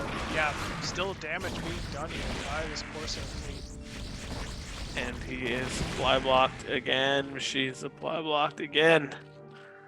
Yeah, it's so tough being supply blocked this often as Zerg. Jiren's barely mining, his natural gas now, and he's just been stuck on so few drones this whole time. It's almost fine for Kwark to just sit here and spam cannons and, trade anything for Hydralis at this point, just because his econ is so much stronger. Yeah, I couldn't agree more. He could just sit here, go to 8 gates, macro up, and then kind of make one big push and catch Jiren in one swift blow. But got a lot of Hydra. I don't think we've been making a ton of drones behind us. I think that looks like a big, chunky Hydra force again. Yeah, it definitely does. But we have a lot of cannons set up, And it looks like Kwark is expecting here. Oh no! Big Templar snipe right away to start things off. Ooh, So good storm. Good for Babo. Good storm. Another good one. Second storm. And I think suddenly Kwark should understand, all right, like Babo is looking to really try to end this game. We'll see if he's prepared. Corsairs coming into this third base, not finding any overlords right away, but they do scout the fourth. I'm shocked. Machine, I can't believe we're not having any DT drops, anything like that right now. No Spire. You have all these Sarah out. You're moving all the overlords away from bases. Yeah, I'm a little shocked myself. I think Kwark's just trying to keep up with defending at the moment, it feels like. Yeah, just trying to work all that multitask in front of the base as it goes. And these Sarah have gotten such good value. They really have. And once again, supply blocked at that 45 supply marker. Man, we do have lurkers morphing at the natural. I don't see any at the third, though. This could be a little tough. If he really needs lurkers at this third base to try to defend this timing. Oh no, these Sarah have found more overlords. Oh no. Man, that's really been the story of this game. Kwark's been very, very diligent with his Corsairs and continually just found value with them. And this is so difficult for Zerg to deal with. Yeah, you're just struggling to get his supply count up because he's always supply blocked. These Sarah have done such a great job, and it hurts to keep replacing these overlords over and over and over again. Starts to tax your econ a ton. Yeah, it really does. But really, we're just kind of seeing lurkers getting shuffled over to the bottom left here from Jiren. Kwark coming in at double the supply. This is a big, beefy Protoss force, and it's going to be quite difficult for Babo to win here. Here we go. Yeah, with these storms, if he gets some good storms that are hitting those lurkers that are in the back, he should be able to wipe this base. Yeah, Templar not quite in position to hit those storms, but it almost looks like it doesn't matter. There's so many Dragoons here, so many Zealots. Finally, those Templars catching up. Will be able to get a good storm here. Lurkers being rallied with Hydra from the natural to flank this force, but it's just doesn't look like it's enough. Zerg. Like you said, Machine, I think it's just too much pro. These Templar are getting sniped though. Oh wow, yeah, big snipes. Good, storm though. Still, almost 3 Hydras, and another lurker falls. And yeah, this is just such big damage here. Good surround from Kwark on these exposed lurkers, and this third base will fall. Yeah, that was a tough one to lose there. 2 hatcheries down, a lot of production. Just not going to be possible now without those 2. Lost a lot of mining time from that base, lost some drones. Things are definitely difficult. Still good saturation from Jiren. He has good saturation there, making those units. I just think he's sustained so much already that it's going to be a tough game from here for him. Yeah, good saturation. Honestly, at that third, he's still doing good things here and there, but the game's just kind of snowballing. We see that Kwark is catching him out of position here. All the lurker attention is over the bottom left, which is the most exposed place for now. Kwark's kind of regrouped, repositioned, and Babo doesn't quite seem to be in position to hold this time. Yeah, I think there's just a lot of Protoss here. Really good SimCity, great lurker morph there so that he can't break through with the Zealots. He's got to make sure that he breaks down the Evo Chamber and the hatch before he goes in. Yeah, he's doing a great job with these Dragoons here, just ranging out these macro hatchery and the Evo Chamber. And here we go, getting on top of that lurker line. GG is called from Jiren, and Kwark takes the game. Another well-played game for Kwark. Take care of business. But I think you said that the Sayer were the talk of the game. He just killed so many overlords and kept supply blocking Jiren, and Jiren had to keep using whatever supply he had for Hydra and not drones in the beginning, and that really kind of just hurt as the game went on. Yeah, it absolutely hurt, man. it crushed him for sure.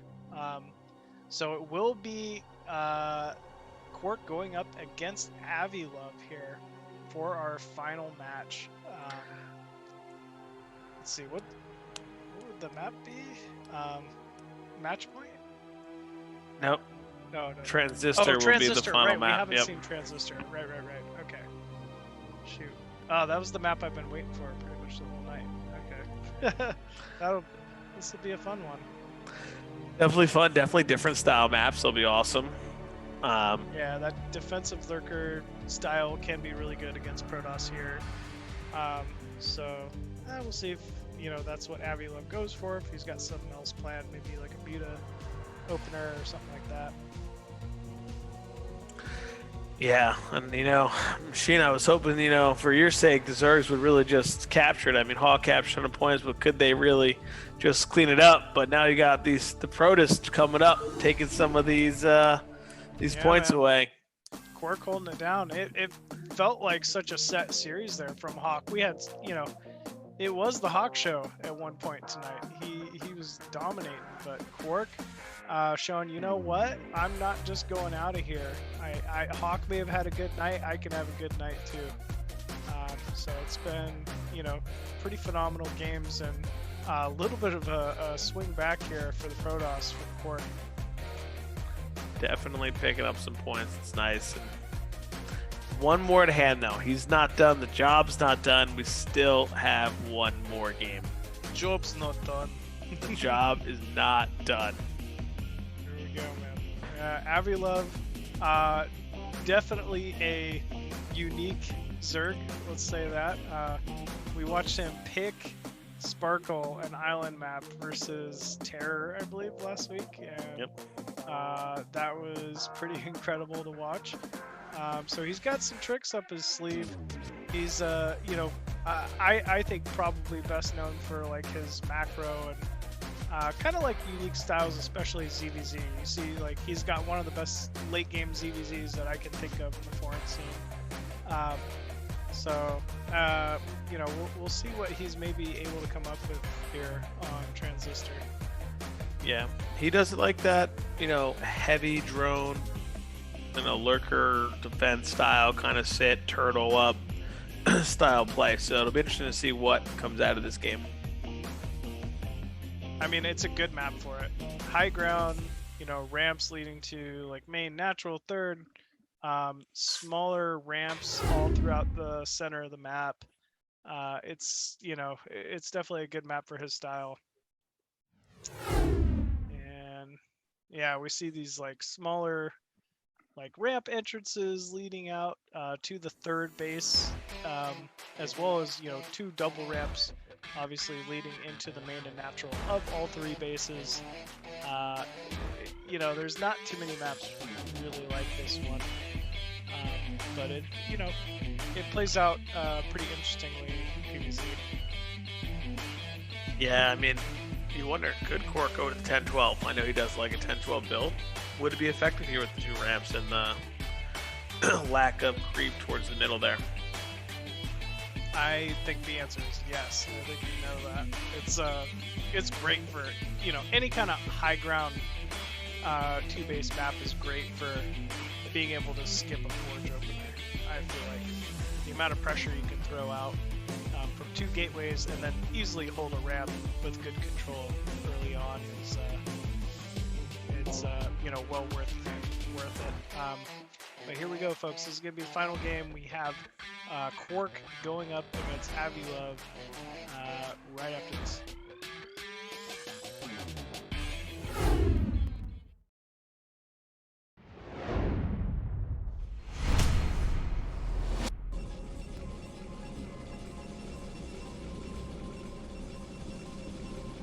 Okay, spawning here in the mid left.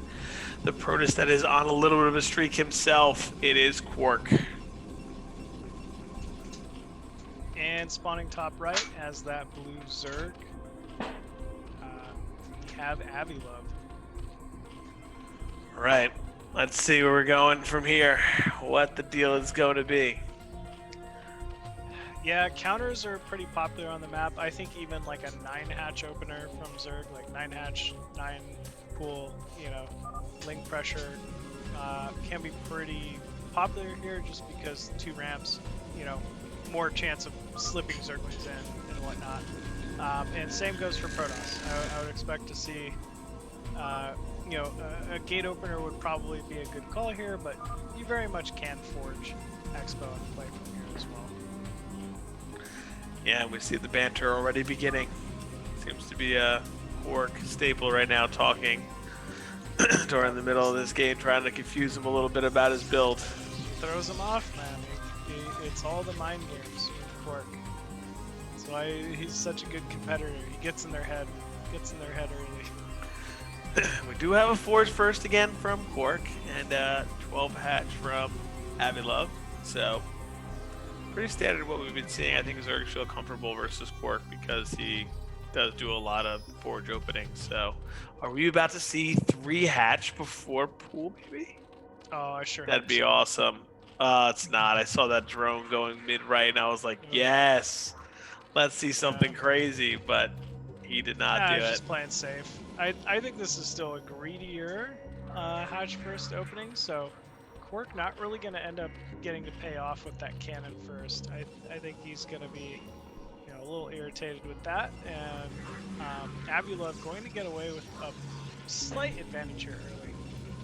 Yeah, you know, I think it's hard, though, not to put down that cannon first because you have to be worried about things like 9 pool speed with this double ramp. So I don't fault Kwark for putting down the cannon. No, not at all. That's typical Kwark fashion, right? He's just looking to play a game. He very much so not the player to really take a ton of high risk, especially given how well he's playing tonight. You know. That's for sure. Nice little drone harassment there. Third base down here for Avi-Love. Heavy drones. Heavy drones, as we'd expect from him so far.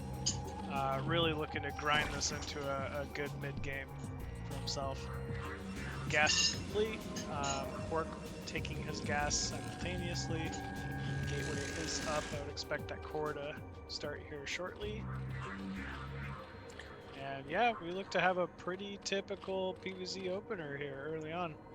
Yeah, Avi-Love knows that, you know, Kwark really can't put any pressure on the map. He's looking to see when that expansion finishes, and he's just going to keep droning pretty heavily for a little bit until there is that threat of a couple of Zealots moving across the map, but his Overlord hopefully will be able to scout them, so he is just drone right now. What did you like about this map, PvZ, back when you were playing it? So, I think it does help that once you're able to get onto the map, you can start securing some of these other bases.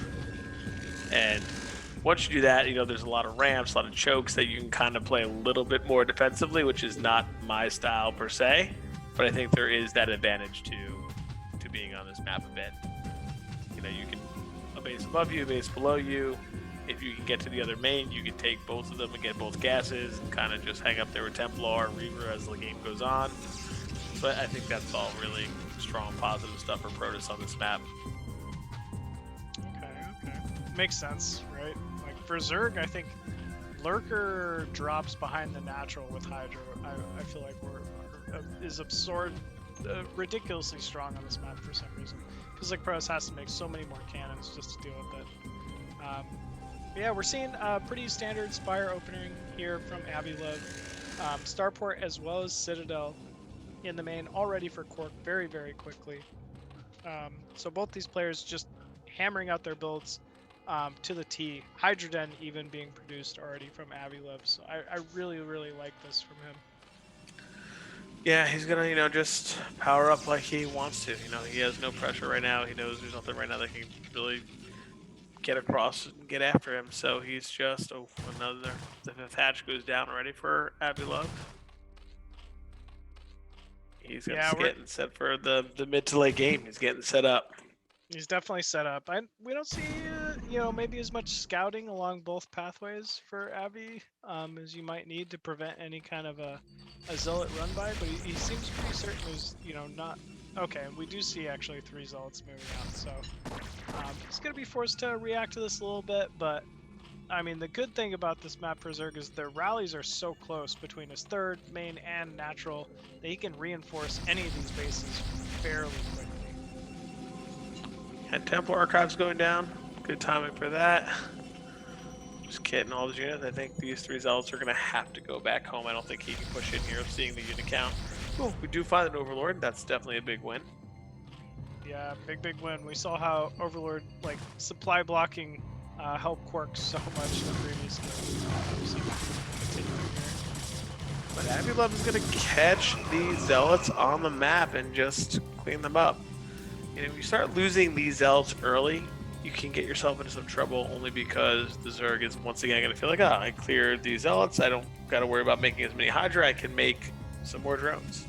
So, got to be careful when you have this on the map. Are those all cannons in the front? Or is he adding? Okay, he's adding more cannons. 1 in the main even, so 3 more. And then, I mean, I'm sure he's probably going to put 1 at the natural mineral land too. I don't know, maybe not. But either way, this is a lot of cannons to commit to so early when he hasn't really seen too much aggression potential from Avi-Love yet. No, everything I see out of these larvae are just drones. Drones. I guess he's just, trying to establish a good base here, just kind of hang on. Maybe Avi-Love might, open Muta and throw some units into him or something. But actually, we see a single scouting Corsair going out trying to confirm what the heck is going on here from Zerg. So, whether that's Muta, whether that's Mass Hydra, we see any lurkers. Yeah, you have to be a little concerned for the Muta, right? Like you saw like 3-4 Hydra, and then no more, nothing came to your base, no pressure. So like I guess you have to worry about like, oh man, maybe he is going Muta here. Yeah, and I mean, really not. He wasn't really able to confirm much there. Just see 6 hatcheries, and he didn't really see many units. And a ton of drones. Yeah, he did see a lot of drones. Ton of drones. Typical Avi-Love fashion, man. He loves his drones. I think Avi's in a great spot here. We see him even up in supply. A lot of Hydra, 6 hatch, getting that 3rd gas. He's been on 3 base for a while.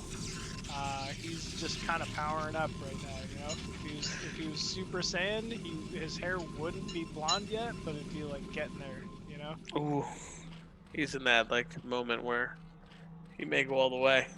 Kame! That's what he's doing right now. Yeah. Kwark needs to be worried for sure about that. It gets to that point though. You got to find that balance as Protoss here. Like, when do you get on the map? When do you start pressuring so that they can't just drone up nonstop, versus getting your army killed and then you're in a really bad spot as well. So I think Kwark is trying to find that balance. I think he's doing the safe thing. He's just going to take a 3rd base with a couple Templar and just try to play into this mid-late game. You know what? I see nothing wrong with that, right? Like, the one thing he's kind of got going for him is the main natural rally is also pretty close to this base. There's kind of these, middle ramp areas. It's not like Zerg can just completely 360 surround this base with an attack. So he kind of knows where it's got to come from. Storm's pretty good at controlling area. So, I think he has put himself in a position to be able to hold this 3rd base, but he's going to have to react fast. And actually, Avi-Love immediately targets down 2 Templar, a couple Storms go down, but pretty good trade for both sides, I guess. Like, not too bad there. Yep, couple of Templar down, bunch of Hydra down, pretty standard. But this is what I was talking about before, Machine. Like, this base, you start taking a couple bases here, and you're not really traveling too far away, and you have some good ramps and bridges that are going to help you out a little bit. So Kwark taking advantage of that and just going to sit here, power up, off 2 forges, keep macroing. The thing he has to be careful of is Avi-Love loves this kind of play. He does. He's very okay with sitting and making 60 drones. Yeah, he definitely is. I think as soon as we start seeing lurkers really start getting added to this force, Kwark could be in some trouble. Yeah, but that 3rd gas is huge. Oh, lot of Overlord movement, Machine. I told you the death drop. Oh, no. Yeah. Oh, fake drop. He totally fooled us. Wow. Wow. Man, you know what, can Abby? Avi-Love do Such a this to us? jokester, right? Like, always joking with us. Oh man. All right. Well, Here he Storm comes did go back, down. fool us again. I mean, It- just It got is his April gang 1st here on overloads the right East now. Coast. It is April 1st. Drop. Psych. April Fools. Small force coming down here to the bottom right to try to harass that fourth, but it looks like Abby's got everything he needs to be able to defend that. I wonder He's if got just- to be waiting for a drop. There's no way you just walk around with your overlords like that, right? That's what I was thinking. He's just waiting for drop to happen, but he doesn't want to get seen with the overlords that they're all together, because it'll give it away. And Kwark Kwark is has out a- on the map. Pretty big army here. Ooh, Great storm in the middle. Avi-Love's got to run, man. He's got to get behind some lurkers or something. We do see lurkers being morphed. I would imagine he's gonna have drop here any second and drop behind this natural. Yeah, Kwark may have seen all those overlords. He may be a little suspicious. He should be. It's a good map for it. Yeah, I mean, even that juicy Templar Archives is located in the back of the natural. Zerg is still on that layer tech. Wow, we got maybe a fifth base going to be going down for Abby. Maybe not. Big engagement though at the top side. Abby getting some fair trades, but actually a few Hydralisks getting caught out. Ooh, Counter counter though. here. Only cannons at the third here for Kwark. This Is could he gonna do go some in? damage. Noticed it. Kwark even warping an emergency cannon here. Yeah, but he saw the Hydra go up the ramp. Yeah, I think those Hydra are going to be forced to retreat here. He does have a fourth base. Here we go. We do have lurkers. Kwark pressing in very quickly. Huge storm. Huge. On top of Huge. all those Hydras. This is a lot of Protoss again here, Machine. Yeah, Protoss coming in, blanketing down some storms, not moving in too quickly, right? Not getting any unnecessary splash on the Zealots, just kind of sieging with those Dragoons, picking off free overlords, storming Hydras. And suddenly, Kwark's control just looks to be too much here for Abby. Avi-Love's just setting in small groups of units. They're just kind of getting stormed down here. Oh, okay. Big flanking force here from Avi-Love, doing a pretty good job. Picking off those Dragoons from the flank. And yeah, it looks like Avi-Love does gold, but man, it looked very scary for us. I was definitely concerned for a little bit there, but seems like he's gonna be able to wipe this army. I think Kwark is looking to secure that base above him as his fourth. I think this is fantastic. You put some pressure out, you should be able to take a fourth behind it. Kind of trade out these armies a little bit. So the Nexus just does go down. He will start taking that fourth. This group of Hydra still here, just waiting for their moment. Menacingly, just Oh. Ooh, Zealot Storm drop! Oh. Man. That hurts. That hurts so bad. Ooh. It does Show get those picked go off by down. the Scourge at least, but man, big losses there in the economy for Avi-Love. More drones going down. Ling's going down, these two Zealots just kind of cleaning up for a second here. And drops like this are just annoying. It forces you to move Hydra, it forces you to do more stuff, task or multitask a whole bunch, so Yep. these players are definitely tough to deal with. Great job here from Kwark to really keep himself in a pretty strong position. Avi-Love playing like he's lost a little momentum. He's on the back foot. He's got to resaturate a base. He had to pull all his units back. You know, he's still just on that Hydra lurk and not a lot of lurkers. Another base for being Kwark. honest.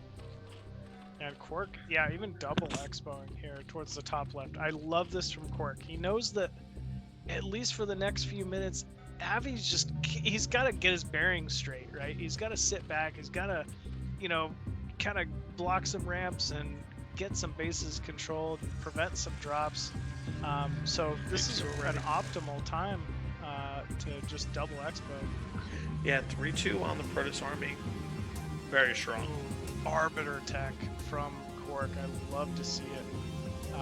You know, recalling into the main could be pretty strong on this map, I feel like, to deal with. Yeah, I think Avi's got to get out and do something. I think sitting here at this point, and I hope those Overlords do not have units in them. Yeah, I sure hope not. That would They suck. did. They did. And oh my goodness. Kwark, is he a god? Is he actually just a god? He is Might be just a god. taking care of business right now. Kwark storming in here at the 4th base. Oh man, just blanketing those lurkers in the storm. And now he's suddenly on the middle line. Reinforcements being rallied from that 3rd base for Avi-Love.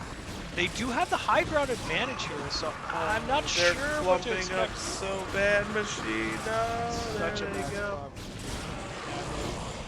Kwark just dealing incredible amounts of damage here on this 4th base, and yeah, it looks like Avi might have to just give it up. Yeah, giving up that 4th dough, we both know. With those 2 Zerg. hatches in the money, he is going to be feeling it. Zerg definitely wants to be in the base advantage scenario. Okay, Hydra's coming in here, getting some good pickoffs before Storms are able to go out. And suddenly, Kwark's force got completely deleted, but still, like you're saying, Raz, I feel like the damage was done there. Killing off an entire Zerg 4th base, that is, I mean, just a feat. It's really hard to come back from this as Zerg. Especially when Kwark has taken 2 of the bases up top. You know, you're really starting to get behind the economic game, and these Protoss armies are going to trade better and better. There's an Arbiter out. We saw the robotics facility down. Like, Kwark is in full late game mode. I mean, I'd like to see Kwark just kind of sit from here, right? Robo on the perimeter usually means Reaver tech is underway. Reaver obviously great under Swarm. Big timing coming in here at the 12 o'clock base with these Hydras, trying to prevent all these cannons from getting up. And, you know, it is doing some great damage here so far, I gotta say. Oh, there goes the Arbiter! Arbiter down! Oh no, we ended up sacrificing the Arbiter, and cannons falling very quickly at the 12 o'clock. This did so much more than I was expecting, actually. I was not expecting this counter to do anything at all. Kwark has such a big army.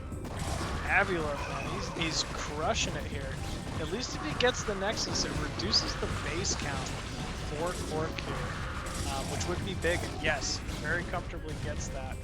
Oh, the Filer machine right here. Defiler lane with only cannons. No way. Defiler lanes with only cannons is definitely not good for Protoss.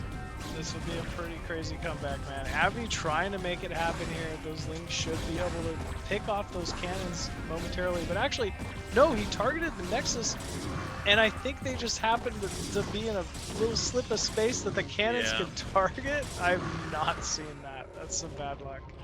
That is so unlucky. But another big swarm of units coming out here for Avi-Love. Kwark still in a pretty dominant position, right? He's up the mining base count. I mean, Avi's just got a very exposed base, bottom right, mining from, and actually it looks like it was scouted, so I don't see how Avi-Love saves his bottom right base. Drones being pulled immediately. And he's been only making units, no more drones out of any of these other hatcheries. You can see that his 4th is really, it's getting a transfer from another base, but... Kwark with nothing at this 4th base though, no Templar, no Storm to be seen, no Reaver, this base will fall.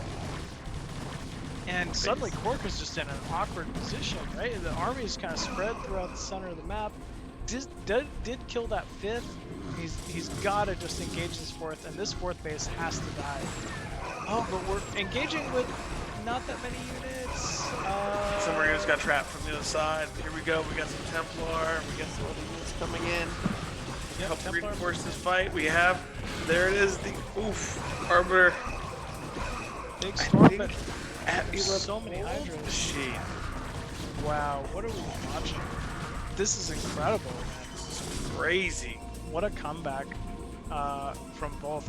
Kwark does have a bank, right? Like, he's only mining technically off of one base at the moment. He can retake maybe like 6 o'clock or that base to the left of above and the left of his main. But suddenly things are not looking so sure here for Kwark. No, definitely not.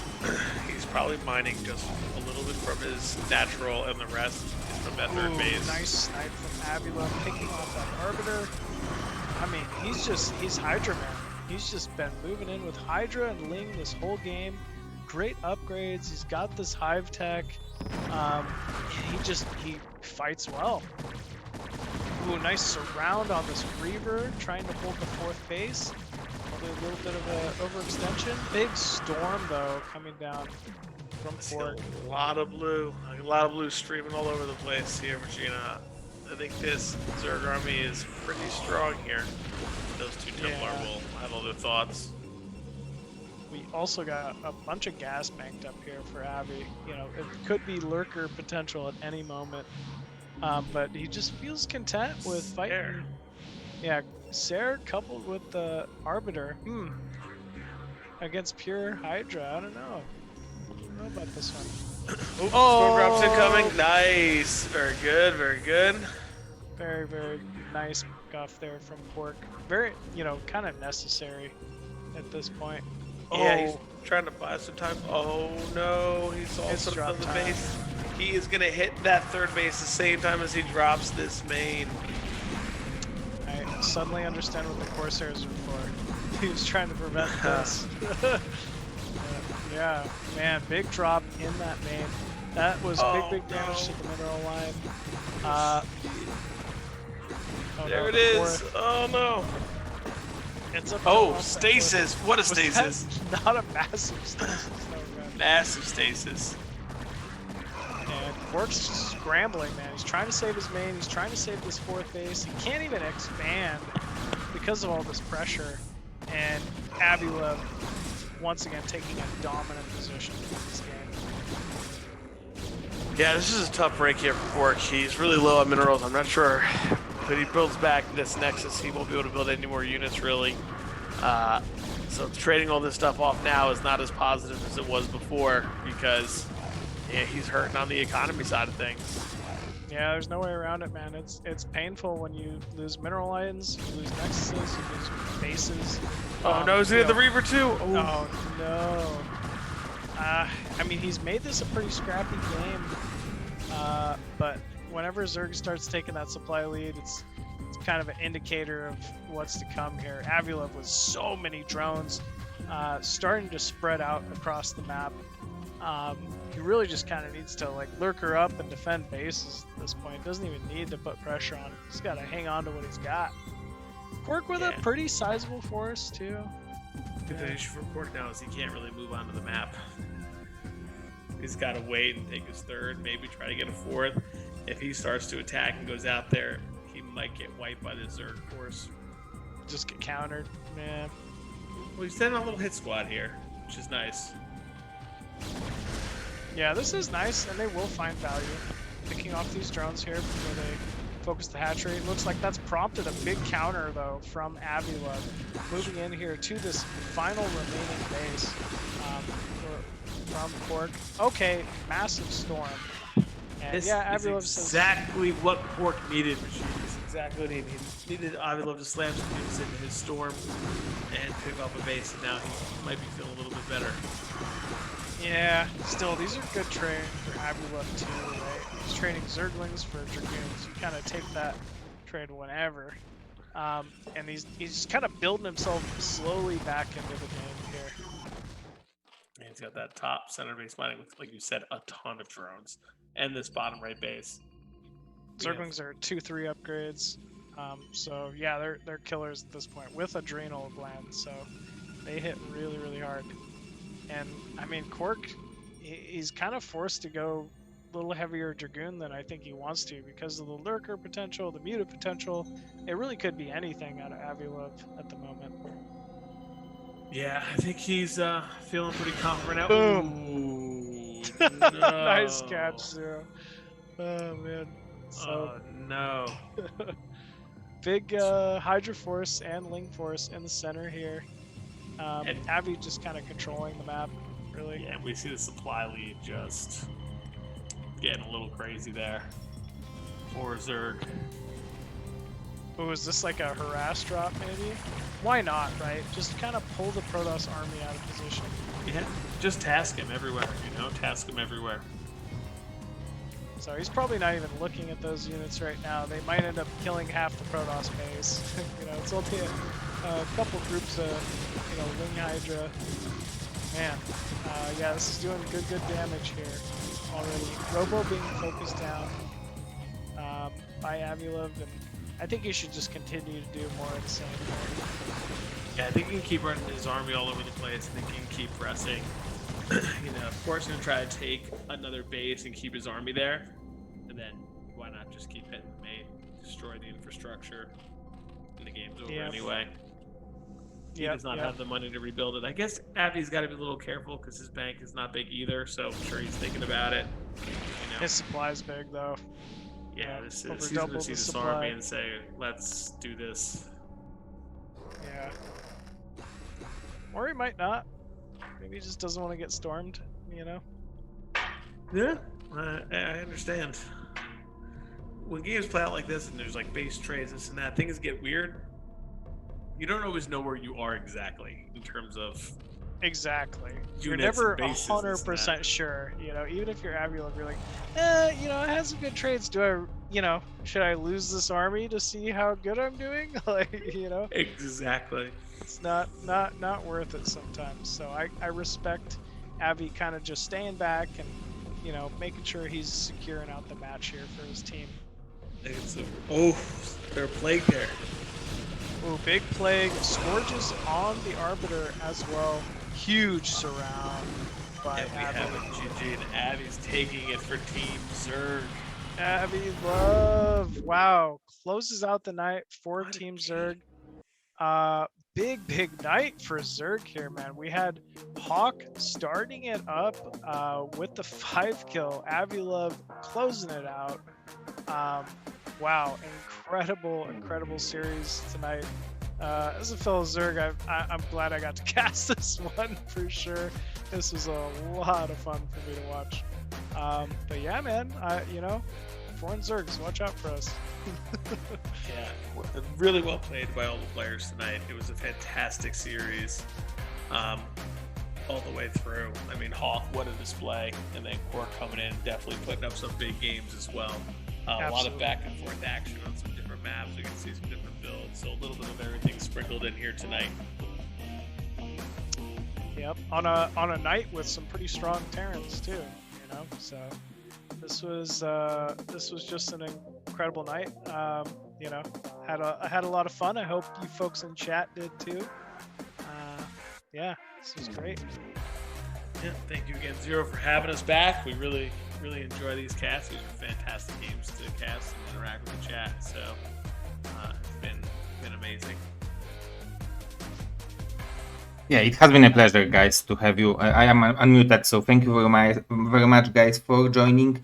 This is Mr. Machine and Mr. Raz. I posted the links to their stream channels on Twitch, so be sure, guys, to follow their channels because they stream on their own, and I'm sure that you guys will hear Mr. Machine and Mr. Raz unless they are too tired after today. No way. Yeah, we'll definitely be around, man. So that's really great. Yeah. Well, once again, yeah, thank you so much, Zero. This is a great opportunity. I wanted to thank all the players for playing such excellent games, keeping us all motivated and watching Brood War, into 2022. And, thanks again, everyone, for tuning in. Looking forward to doing this one again. Yeah. Okay. So thanks, guys, and hype to the casters. Really good job, guys, and see you tomorrow. Actually, in 13 and a half hours for day 6. Oh boy. Oh man. No rest. Okay, bye-bye, guys.